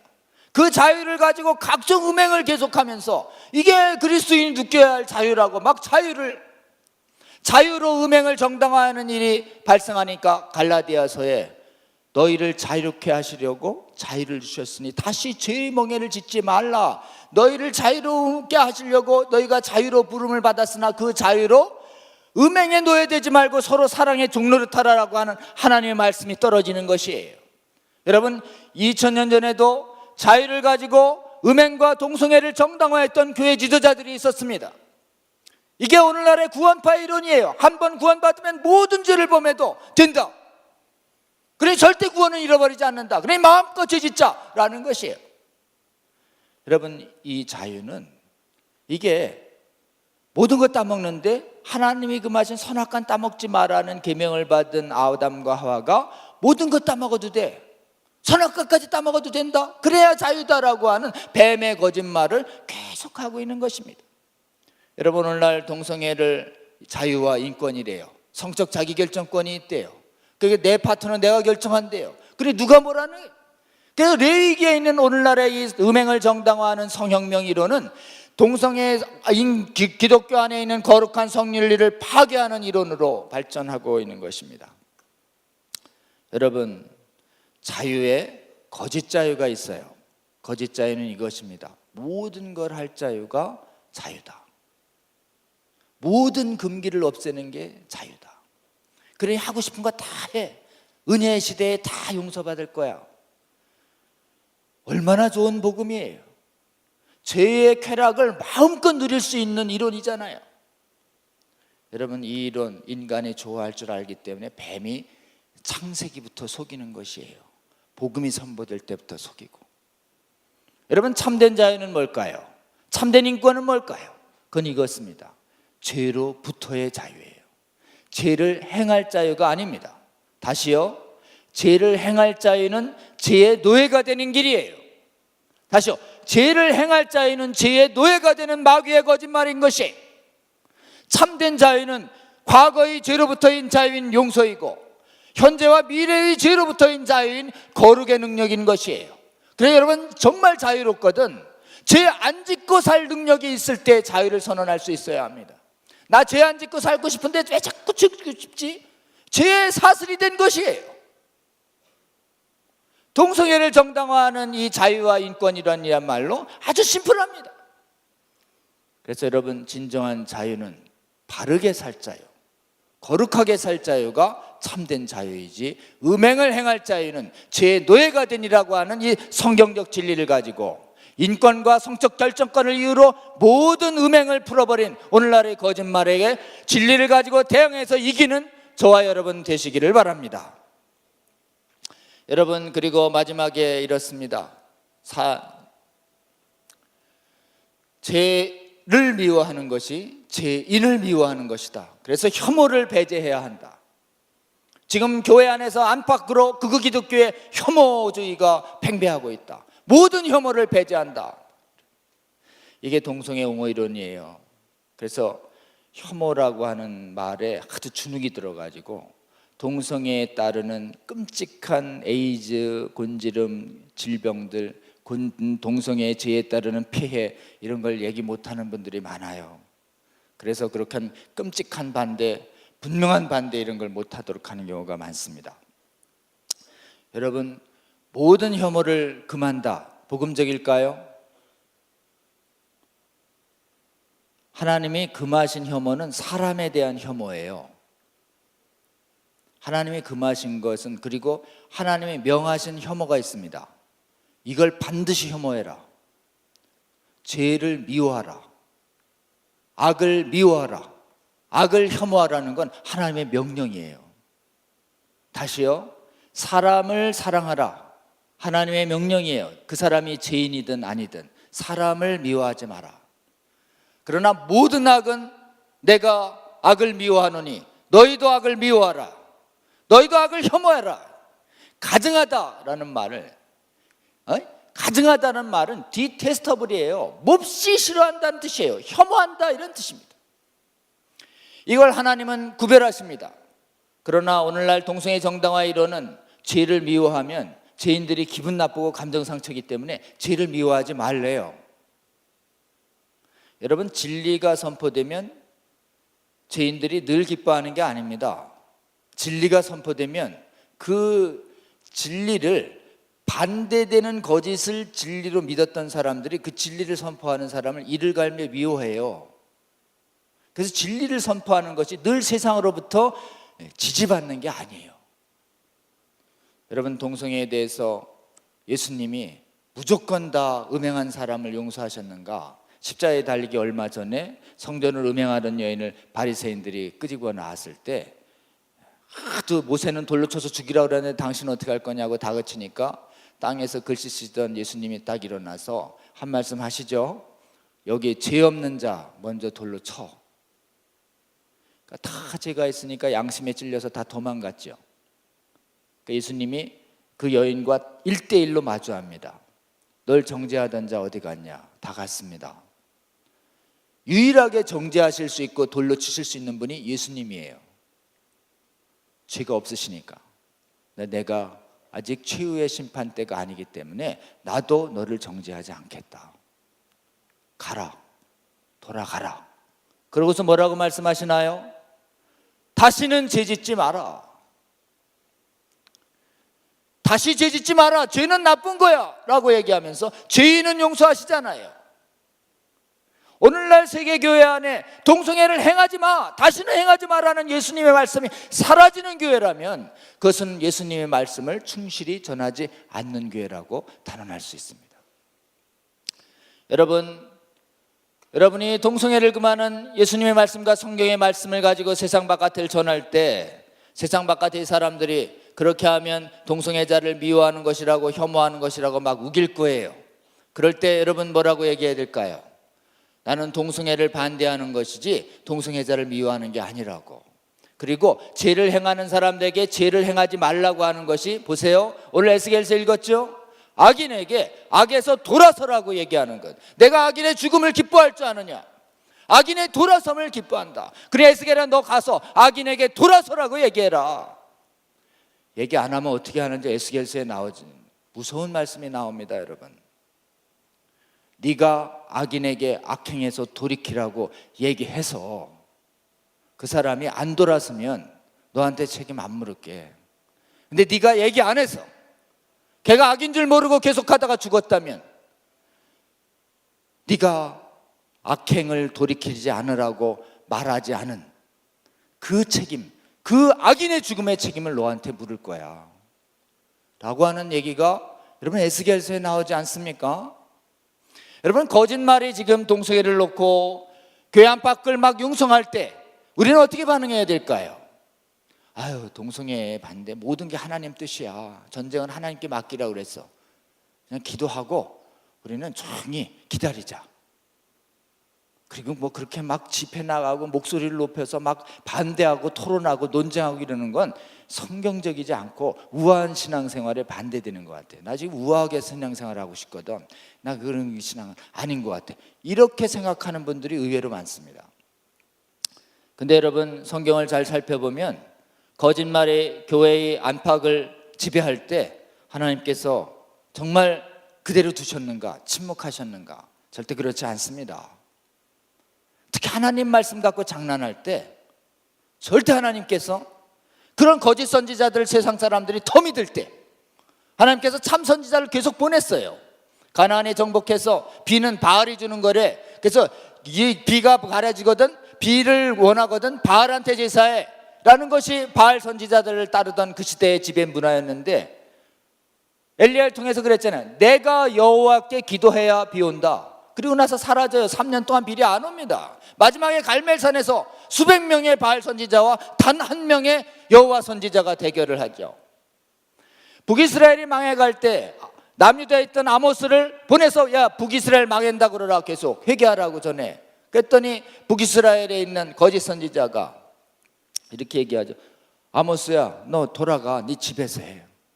그래서 지금 거짓 선지자들을 믿을 때 참 선지자들을 보내는 것이에요. 바벨론이 무너졌어요. 예루살렘이 무너졌어요. 바벨론에 의해서 70년 동안 폐허가 될 거라고, 못 돌아올 거라고 예레미야를 통해서 얘기하니까 거짓 선지자를 통해서 2년마다 돌아올 거라고, 아니라 70년 동안 바벨론 지배를 받는 게 하나님 뜻이야라고 예레미야가 얘기하는데 더 많은 사람들이 2년 만에 돌아올 거라고 하는 거짓 선지자 말을 믿었습니다. 에스겔서는요, 지금 바벨론에서 포로된 사람들한테 곧 예루살렘의 평안이 올 거라는 거짓 선지자들의 메시지가 선포되니까, 곧 예루살렘의 평안이 회복될 거라니까 에스겔아 네가 가서 전해라. 예루살렘엔 평온이 올 거라고. 평온이 없다라는 하나님 말씀을 전해라는 말씀이 이 에스겔서의 배경인 것이에요. 여러분, 수많은 사람들이 하나님 말씀을 뒤틀어서 거짓 하나님 말씀, 동성애를 죄가 아니라고 하는 거짓 하나님 말씀을 환호하는 이 시대에, 하나님 말씀 전하면 죽을 수 있는 이 시대에 하나님은 하나님의 종을 보내서 목숨을 걸고 하나님 말씀을 증언하게 하셨습니다. 예수님이 이 땅에 오셔서 성경 가지고 막 비틀어서 안식일과 특별하게 지금 구원의 교리에 대해서 어긋나게 얘기하는 바리새파 사두개인들과 치열하게 논쟁하셨어요. 말싸움하신 분이 바로 예수님이세요. 여러분, 예수님의 또 다른 이름이 뭐냐면 논쟁자 그리스도예요. 수없이 말싸움을 하십니다. 죄인들을 품으시면서. 복음을 놓고, 예수님의 복음을 놓고 거짓 복음을 전하는 자 앞에서 사도 바울과 베드로와 요한은 어떻게 얘기하나요? 거짓 복음을 전하는 자 저주받을지어다. 여러분, 거짓말을 전할 때 하나님은 그냥 두시지 않으십니다. 왜 그럴까요? 에스겔서 13장 2절에 하나님이 거짓말을 그냥 두지 않는 하나님의 심정이 나옵니다. 이렇습니다. 거짓 예언자들에게 화 있을진지요. 13장 19절, 거짓말을 고지 듣는 내 백성에게 너희가 거짓말을 지어내어 죽지 아니할 영혼을 죽이는도다. 여러분, 거짓말이 얼마나 위험한지 아십니까? 거짓말을 고지 들으면 누가 죽어요? 영혼이 죽는 것이에요. 거짓말을 뻔히 하고 거짓말을 고지 듣는 사람들의 주위에 여러분의 사랑하는 형제자매들이 죽어가는데 그냥 침묵하고 가만히 있으면, 네가 침묵해서 그가 죽었다면 그 핏값을 내가 너에게 물을지도 몰라라고 하는 에스겔서의 말씀이 우리에게 들어올 수 있는 것입니다. 여러분, 동성애가 옳다고 하는 거짓말의 교회 안팎을 지배할 때 우리는 동성애를 금하는 하나님의 말씀을 세상과 맞서서 용기 있게 전해야 할까요? 침묵해도 될까요?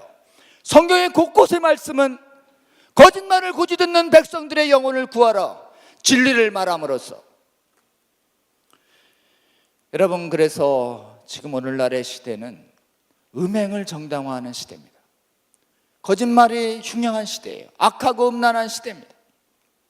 그 시대에 요한계시록을 보면 마지막의 전쟁은 흰 말 탄 흰옷 입은 분, 예수님이 흰옷 입은 백성들과 땅에서 나온 짐승과 바다에서 나온 짐승과 용의 군대들과 땅의 임금들과 아마겟돈에서 만나서 마지막 최후의 전쟁을 합니다. 그때 마지막 최후의 전쟁 때 예수님이 어떻게 이기시나요? 막 토르처럼 천둥과 번개를 부르시면서 막 그냥 기적을 행하시면서 이기시는 거로 기대하는데 절대 그렇게 이기지 않으십니다. 마지막 거짓과 진리의 전쟁은 예수님께서 요한계시록에 보면 계속 양날의 검을 가지신 분, 양날의 검이 입에서 나오시는 분. 양날의 검이 뭐예요? 하나님의 말씀이에요. 하나님의 말씀은 양날의 선 검과 보다 예리하다는 히브리서의 말씀이 있고, 그 다음에 성령의 검은 말씀이에요. 그래서 말씀이 말탄 자의 입에서 나와서 아마겟돈 전쟁을 순식간에 이겨버립니다. 여러분, 거짓이 지배할 때 이기는 방법 딱 하나입니다. 입을 열어 날카로운 하나님의 말씀을 입에서 내보내는 것이에요. 여러분, 예수님의 군대로서 진리가 세상의 안팎을 지배할 때 우리가 이기는 방법은 딱 하나입니다. 예수님이 입을 열어 기록되었으되 하나님의 말씀을 전해서 마귀를 이기신 것처럼 우리도 동성애를 금하는 하나님의 말씀을 날카롭게 정확하게 입을 열어 전해서 거짓에 미혹돼서 죽어가는 교회 안팎의 영혼들을 살려내는 저와 여러분 되시기를 주님의 이름으로 축원하고 싶습니다. 함께 기도하고 마치겠습니다. 하나님, 주의 사랑하는 주야농교회 청년 자매들, 이 시대에 동성애를 옳다는 사람들이 교회 안팎에서 융성한 이 시대에 우리가 마땅히 들어야 할 하나님의 살아있는 말씀 들을 수 있게 하여 주셔서 감사합니다. 하나님, 성령 안에서 믿음으로 분별해서 잘 받아들이고 저희 영혼 속에 하나님 말씀 깊이 새겨지게 하여 주시옵소서. 날카롭게 새겨지게 하여 주시옵소서. 그리하여 필요할 때 저희가 입을 열어 하나님의 날카로운 진리의 말씀 안팎에 선포함으로써 거짓에 미혹되는 영혼들 살려내는 저희들 되게 하여 주시고, 우리 조국교회 동성애 정당화하는 악법들 제정되지 않는 거룩한 대한민국 될 수 있도록 나라의 통치자들 주께서 보호하여 주시고, 다른 외국의 많은 교회들 탄압받을 때 그 교회들 돌아서려고 할 때 저희들 승리의 경험을 나눌 수 있는 제사장 나라의 사명 다할 수 있도록, 오늘 부르신 우리 청년인들 하나님 심령들을 하나님께서 일일이 깨우시고 부르시어 시종을 주의 거룩한 교회의 거룩함을 지켜내는데 하나님께서 활용하여 주시옵소서. 예수님의 이름으로 기도합니다. 아멘. 좋은 말씀 전해주신 조영기 장로님께 감사의 박수 드리겠습니다. 네, 혹시 질문이 혹시 오늘 강의를 지금 저희가 잘 들었는데요. 질문이 있으신 분들 한 두세 분만 있으시면 질문을 받고, 그리고 저희가 같이 시간이 많이 갔기 때문에 함께 기도하고 마치도록 하겠습니다. 혹시 오늘 강의 가운데 여러분들 저는 오늘 강의를 들으면서 여러분의 인생 가운데 정말 꼭 들어야 되는 중요한 내용에 대해서 오늘 들었다. 아마 지금 이 시간에는 여러분들이 많이 피부로 느낄지 또 느끼지 못할지 모르겠지만 반드시 여러분들이 크리스찬으로서 같이 고민하고 또 얘기 나눠야 될 부분들 나눴다라는 생각이 들었어요. 그리고 또 언젠가 또 가능한 우리가 열심을 다해서 또 이런 것들을 함께 답해 줄 수 있고 얘기해 줄 수 있는 청년들이 되면 좋겠다 생각이 들었습니다. 우리 질문 여기 있는데 한 분 질문 한번 받아볼까요? 네. 박현목 형제라고 합니다. 이제 동성애자를 차별하는 게 아니라 동성애를 반대한다. 저도 동성애자인 지인이 있어서, 친구가 있어서 그 말 뜻을 알거든요. 그리고 저도 그 친구가 그런 거 얘기할 때, 아니 난 동성애 반대하는데 난 너 친구로서 존중한다, 사랑한다 이렇게 말해주곤 하고 있습니다. 그래서 그 말은 이제 인정을 하는데, 이 동성애를 반대하다 보면은 이제 그 친구가 예를 들어서 이제 자기가 동성애자라는 이유로 차별을 오히려 받고 있거든요. 경제적 제재라든지 그런 것들을 받고 있는데, 이 동성애를 반대하는 게 그러면 그들의 어떤 경제권, 뭐 삶으로 살아가면서 이제 사람이 누릴 수 있는 것까지 이제 같이 박탈되진 않는지 하는 게 있거든요. 그래서 동성애를 반대한다는 게 정확히 어떤 거를 반대하게 되는 건지, 그리고 어떤 거는 그들의 삶이 우리랑 이렇게 그들의 삶도 존중해주면서 이렇게 그들을 어떻게 친구로서 대할 수가 있는 건지, 그게 궁금하거든요. 그러니까 제가 물어보고 싶은 건 이제 어디까지가 반대이고 어디까지가 반대가 아닌가, 그거를 이제 어떻게 판단할 수 있는가, 그 부분이 궁금합니다. 네, 그 서양에서 지금 동성애 반대가 법제화됐을 때, 기독교 문화가 지배적일 때 동성애자들을 공공연히 교회에서 드러내서 저 사람은 동성애자입니다 이렇게 드러내고 또 모욕하고, 또 동성애자들을 지금 또 형사처벌하고 또 직장도 못 갖게 하고 이러는 시대가 있었습니다. 근데 우리나라는 뭐 그런 역사가 없습니다. 그래서 그런 부분들은 이제 동성애자들에 대해서 부정적으로 이렇게 이 경제적으로 탄압하고 차별하던 그것은 당연히 없어져야 합니다. 그리고 동성애만 죄가 아니에요. 거짓말하는 것도 죄고 또 각종의 다양한 음행도 죄입니다. 그렇기 때문에 같은 교회 안에서 서로의 죄인들을 좀 이렇게 긍휼히 여기는 이런 마음들, 그리고 또 사람을 차별하지 않는 것, 그건 당연히 성도들이 해야 할 일입니다. 오늘날 우리나라에서는 동성애자라는 이유로 경제적 제재를 전혀 받지 않습니다. 하면 취업을 못하게 한다든지 모욕한다든지 이러면 다 고용관계법이나 형법에 처벌돼요. 그래서 특히 지금 동성애 반대하시는 분들도 절대 사람을 그렇게 불이익을 주거나 배제하거나 모욕 주거나 이런 행동을 하지 않습니다. 동성애를 반대한다는 것은 사람을 반대한다는 게 전혀 아니에요.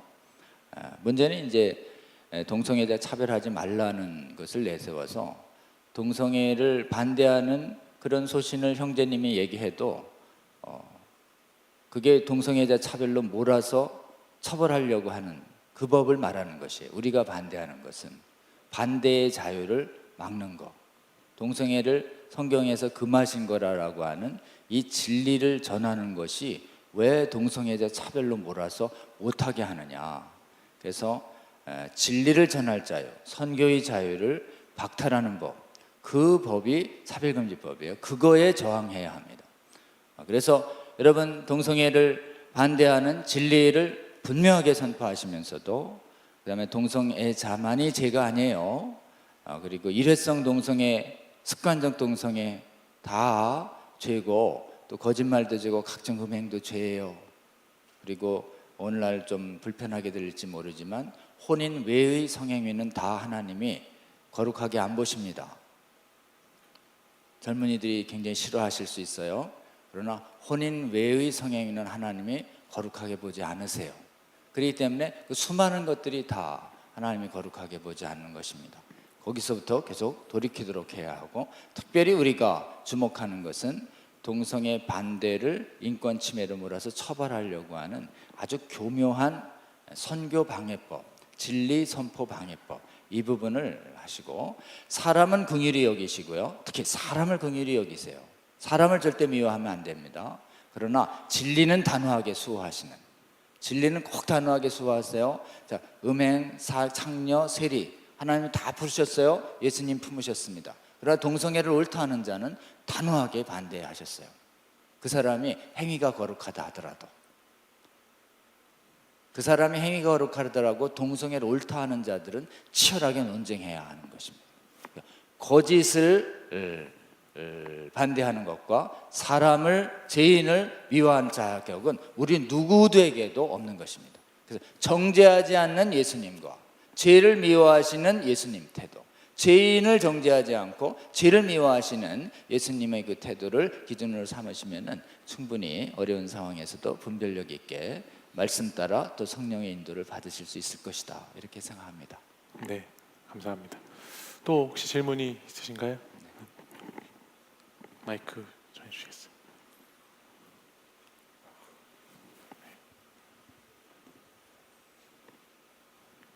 네, 안녕하세요. 정민주라고 합니다.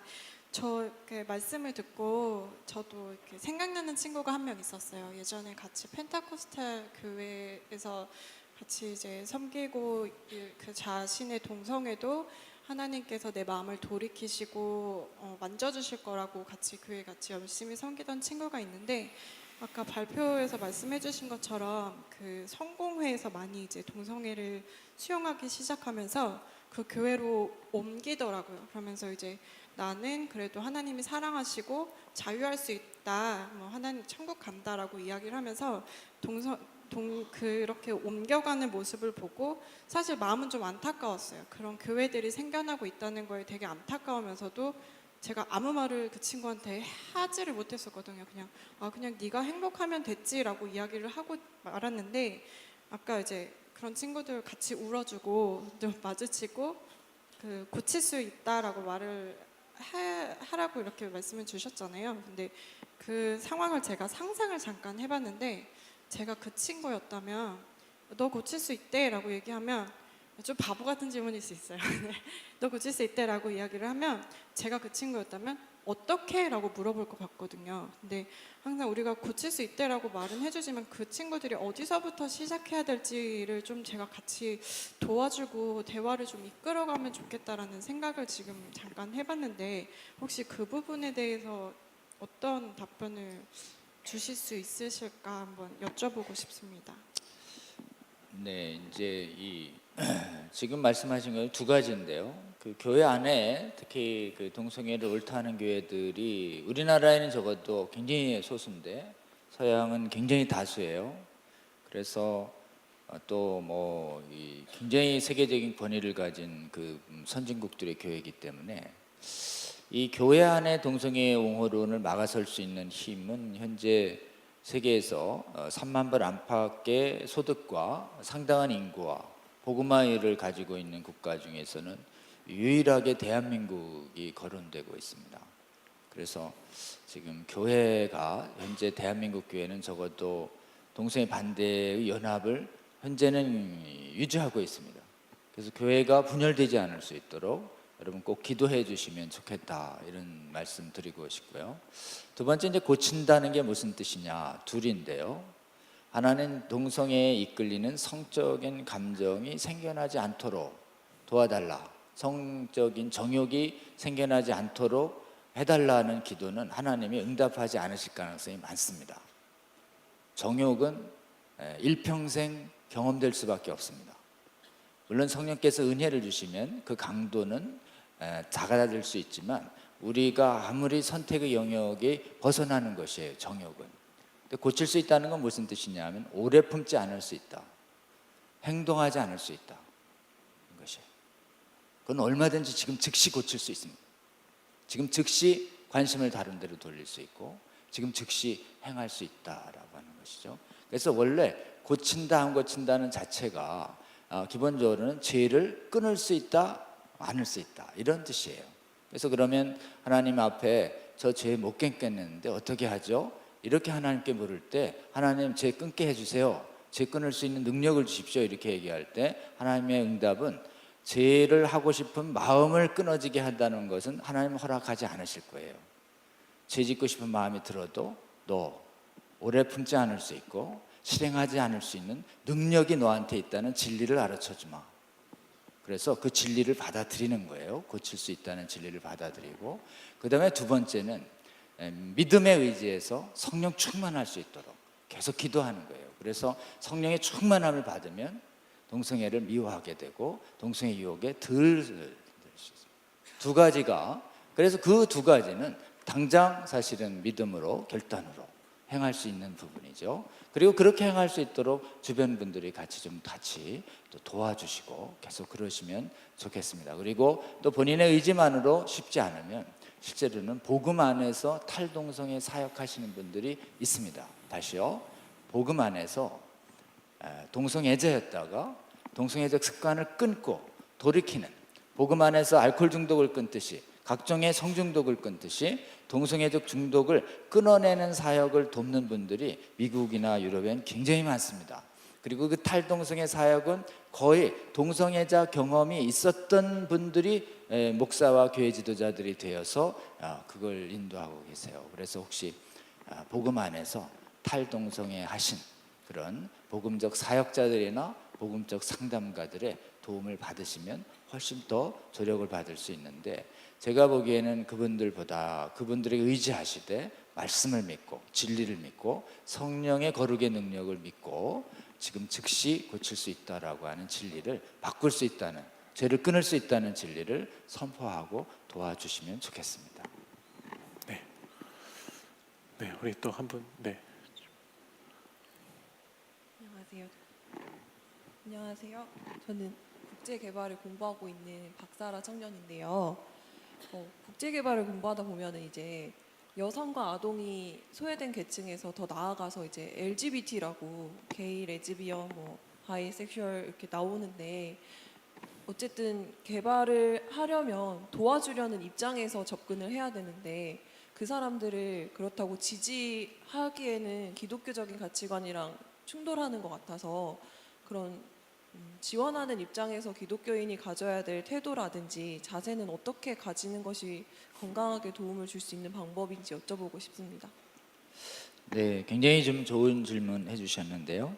지금 전 세계적으로 일어나고 있는 그 동성애를 포함한 각종 하나님이 금하신 음행을 옳다고 하는 이론, 이것이 교회 안팎을 점령해가는, 그리고 이것을 반대하면 처벌하고 문화적으로도 억압하는 이 시대를 전 지구적인 성혁명이 일어나고 있다, 이렇게 설명합니다. 그래서 실제로는 글로벌 섹슈얼 레볼루션의 시대다.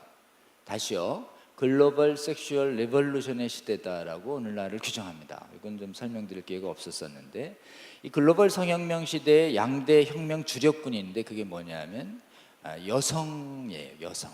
페미니즘, 특히 유물론적 페미니즘, 극단적 페미니즘이 한 축이고, 그 다음에 조기 성교육이에요. 분별력이 약한 미성년자들에게 일찍 성적인 쾌락을 경험시키면 기독교적인 성윤리를 도전하고 저항해서 파괴할 것이다, 이런 생각을 갖고 있는 것이죠. 그래서 모든 음행을 정죄하는 이 시대를 벗어내야 된다는 것이 지금 무서운 성혁명의 시대이고, 이 무서운 성혁명의 시대의 지적인 영적인 배경이 뭐냐면 유물론적인 네오막시즘이에요. 반기독교적인 사회를 만들겠다라고 하는 것을 핵심에 가지고 있습니다. 그렇기 때문에 사실은 오늘날의 많은 여성운동이 원래는 복음 안에서 여성의 정당한 권익을 보호하려고 했던 자유주의 페미니즘으로 시작했다가 지금은 완전히 엥겔스식의 유물론적 페미니즘에 의해서, 네오막시즘에 의해서 지금 각종의 지금 젠더 이데올로기를 정당화하는 이론까지 변질되고 있는 것이에요. 그래서 여기 자매님들 굉장히 많으십니다. 특히 지금 이 시대에 필요로 하는 게 뭐냐면 이 전 지구적 동성애 정당화 이론 최전선에 여성이 있어요. 유물론적 페미니스트가 있어요. 하나님을 부정하는. 그리고 이 하나님 부정하는 페미니즘은 반드시 젠더 이데올로기를 받아들이고, 젠더 이데올로기를 받아들이면 모든 여성의 억압이 기독교적인 가정관에서 발생한다고 봐요. 가부장적인 권위에서. 그래서 가부장적인 권위를 정당화하는 복음을 대한 저항이 생기게 됩니다. 그래서 실제로는 극단적인 페미니즘을 계속 공부하다 보면 복음을 버리는 경우가 많이 발생합니다. 여러분, 그래서 지금 그런 영적인 흐름을 직시하면서 동성애 정당화 이론에 여성학이 악용되고 있는 시대에서 참되게 복음 안에서 여성의 정당한 권익을 회복하는 복음주의적 여성운동이 반드시 발생해야 하고, 그것이 유물론적 페미니즘이 주도하고 있는 동성애 정당화 이론에 맞서야 합니다. 그래서 오늘 여기 굉장한 자매님들 계시는데요, 아주 소수예요. 그래도 좀 하나님 은혜 주셔서 정말 복음적 여성학자들이 지금 반동성애 운동에 조금씩 합류하고 있습니다. 그러나 전세적으로 볼 때 힐러리를 중심으로 한 자칭 크리스찬 중에 극단적인 동성애 정당화 이론을 세계적으로 전파하는 사람들이 굉장히 많아요. 여러분, 교회 안에 동성애를 옳다고 하는 거짓 여성운동가들과 맞서는, 동성애를 틀리다라고 하는 복음적인 여성운동가들이 하나님의 은혜로 교회 안팎에서 많이 일어나서 교회를 미혹시키는 거짓 전도자들과 거짓 선지자들과 싸워 이기는 여러분들 되시면 좋겠습니다. 특별히 또 하나는 미성년 성교육이에요. 여러분, 어린아이들의 성교육이 중요하다라고 얘기하면서 지금 유아부터 시작해서 성년이 될 때까지 공교육에 성교육 프로그램이 반드시 있어요. 근데 공교육의 성교육 프로그램의 기본 메시지가 뭔지 아십니까? 전혀 기독교적이지 않아요. 기독교적인 성교육은 이것입니다. 결혼을 할 때까지 성적인 순결을 유지하라. 그리고 성행위는 부부 안에서만 허용된다. 이게 기독교적 정신인데, 오늘날 공교육 안에 있는 조기 성교육은 뭐냐면 성행위는 자유롭게 인간에게 주어진 즐거움의 하나다. 그러니까 마음껏 누리되 두 가지만 조심해라. 하나 성병, 또 하나 임신. 임신과 성병, 임신 걱정 안 하고 성병 안 걸리고 성적인 쾌락을 마음껏 누리는 법을 가르치는 게 오늘날의 성교육의 핵심 메시지예요. 쾌락을 하나님보다 더 사랑하는 성적 쾌락을. 그렇기 때문에 사실은 성교육에 있어서 복음적인 성교육학자가 또 필요한 것이에요. 그래서 사실은 분별력이 약하고 특별히 감정적인 질풍노도의 시대에 성적인 강렬한 경험을 하는 경우에 실제로 성이 본래에 매진해야 할 본래 일에 매진하지 못하는, 굉장히 인간의 분별력과 인생의 중요한 결정이 오도되는 부작용이 굉장히 많이 나타납니다. 조기 성경험이 초래하는 심각한 부작용이 있는 것이에요. 그래서 혹시 여러분들 중에 저는 하나님께서 여러분에게 주시는 콜링의 음성을 들었으면 좋겠습니다. 이 시대에 글로벌 성혁명의 주력 부대로 미성년자와 여성들이 이용당하고 있다. 정말 미성년자들에 대한 올바른 성교육과 올바른 여성학 분야에서 복음 안에서 참된 진리를 선포하는 여성학자와 그리고 교육학자들이 많이 일어서서 지금 전 세계에 오염시키고 있는 동성애 정당화 이론의 이 글로벌 성혁명 이데올로기에 맞서는 많은 청장년들이 일어나면 좋겠습니다. 여러분, 음행을 정당화하는 거짓 이론과의 이 싸움은 10년, 20년 안에 안 끝납니다. 예수님이 오실 때까지 계속될 거예요. 예수님이 만일 100년 뒤에 오시면 100년간 계속될 거고, 예수님이 1000년 뒤에 오시면 1000년간 계속될 긴 전쟁입니다. 요한계시록에 보면 바빌론 성이 무너질 때 성 안에 양대 범죄가 있는데 그게 뭐냐면 음행과 사치예요. 경제적 불평등과 성적인 탐욕이에요. 경제적 탐욕과 성적 탐욕이 바빌론 성의 양대 범죄였던 것이, 여러분, 특별히 전 세계를 오염시키고 있는 음행 정당화 이론에 맞서서 양날이 선 진리의 검을 예리하게 선포하는 주의 거룩한 군사들을 많이 부르고 있는 이 시대에 우리가 살고 있다. 여러분, 그래서 각 서 있는 분야에서 거짓을 정당화하는, 특별히 음행 정당화 이론과 맞서서 주님 주시는 진리와 분별력으로 승리하시는 여러분 되시면 좋겠고, 여러분 각자와 여러분 가정과 여러분 친구들도 음행 정당화 이론의 거짓에 속아서 영혼을 잃어버리는 일 되지 않도록 우리 각자 부름받은 영역에서 사명 다하는 여러분 되면 좋겠고, 아까 질문 얘기하신 것처럼 조기 성교육의 문제와 그 다음에 여성학의 문제가 심각하다는 점에 대해서도 여러분 좀 관심 가져주시고, 거기에도 거룩의 성벽을 가지고 거룩한 말씀을 가지고 맞서는 젊은 청년들 많이 일어나는 우리 치유하는 교회 되기를 주님의 이름으로 바라고 싶습니다. 네, 감사합니다. 혹시 나는 이 질문 마지막 한 사람, 도저히 안 하면 이 자리를 못 뜨겠다는 사람이 있네요. 네, 우리 한솔이, 한솔이 마이크 주시면 마지막으로 한솔 자매 질문 받고 마무리하도록 하겠습니다. 동성애에 대해서 항상 이렇게 경각심을 가지는 기회는 많았는데 그동안 국민 청원글이나 이런 거를 동의하는 것만 소극적으로 참여하고 매년 퀴어 축제나 이렇게 될 때마다 그냥 안타깝기만 하고 그런 것에서 조금 청년으로서 무력감을 느낄 때가 많아서, 그럼 이런 상황에서 청년으로서 할 수 있는 첫 번째 소극적인 것부터 할 수 있는 방안이 있는지 궁금해요. 네, 지금은 이제 속지 않으려면 1번이 공부하는 거예요. 그래서 청년들이 제일 할 일은 공부하시는 거예요. 하나님 말씀, 동성애에 대한 올바른 말씀 꼭 공부해 가는 여러분 되겠고, 목사님들 지도하에 좋은 책 추천받아서 꼭 공부하시면 좋겠고, 여러분에게 추천해주고 싶은 책이 있습니다. 가브리엘 쿠비라는 사람이 쓴 글로벌 성혁명이라는 책이 있어요. 그 다음에 이제 또 공부하다 보면 여러 가지 좋은 책들이 많이 나올 텐데, 기론평 교수님 책 동성애 타고나는 것인가라는 책이 있고, 제 책도 작은 책이 있습니다. 차별금지법과 동성애 독재라는 책도 있어요. 일단 공부해 가시고, 젊은 청년들은 일단 속지 않는 것만 해도 큰 도움이 되십니다.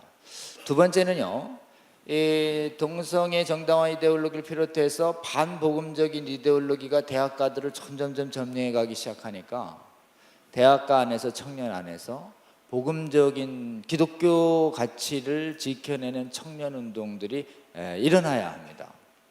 특별히 올해 정말 복음적인 목사님들이 주도하셔서 한동대에서 복음한국이라고 한 1000여 명이 모이는 캠프가 열려서 기독교 정신이 침해되고 있는 현실 앞에서 복음을 가지고 어떻게 이길 것인가를 한번 했었습니다.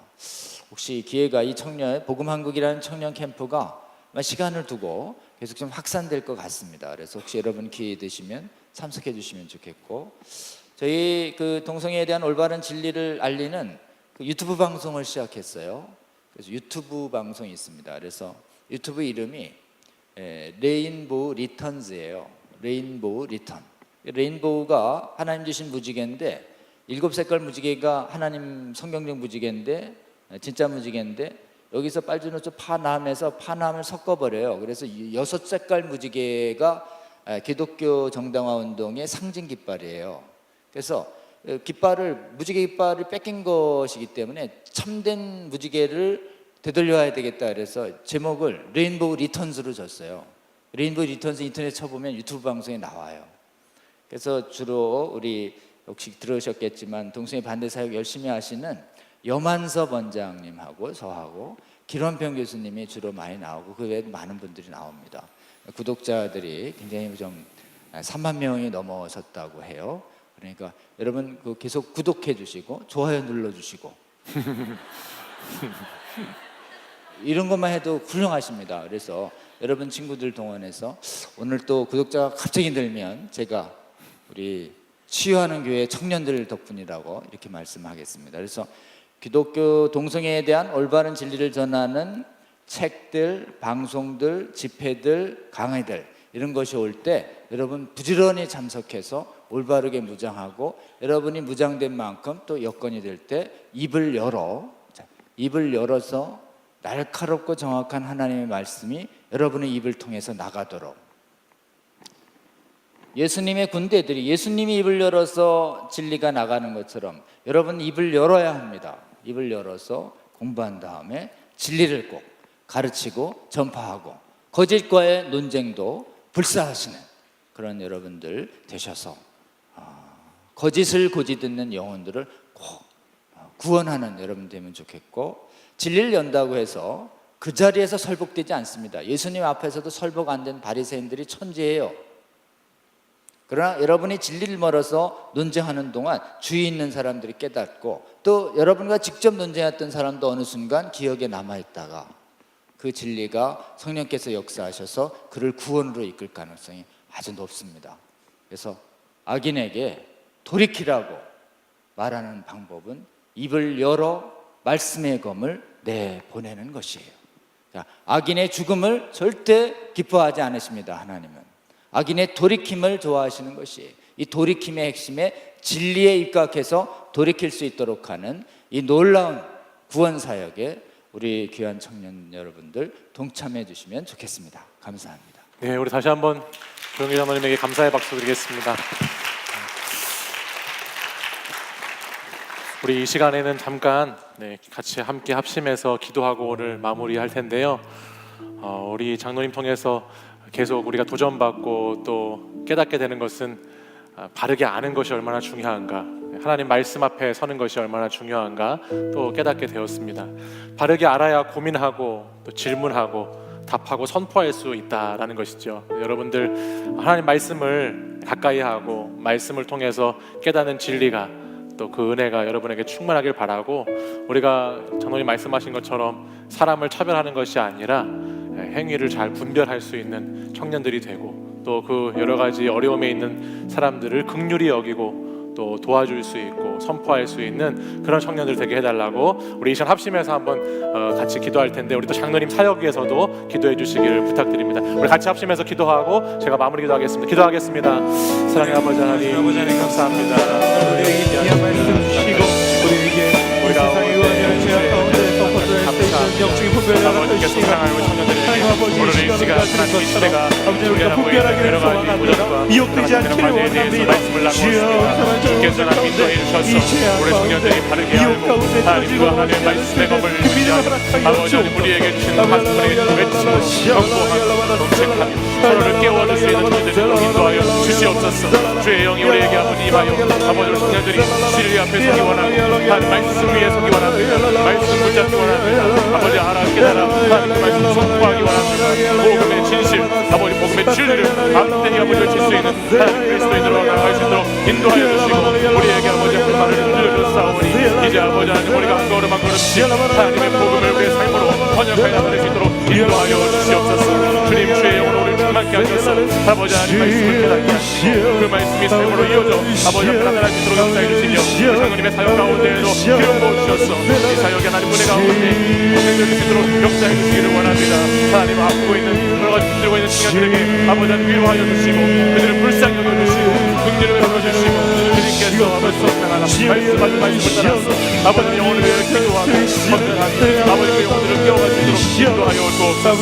주님을 의지하고 아버지 하나님으로 함께하여 주시옵소서.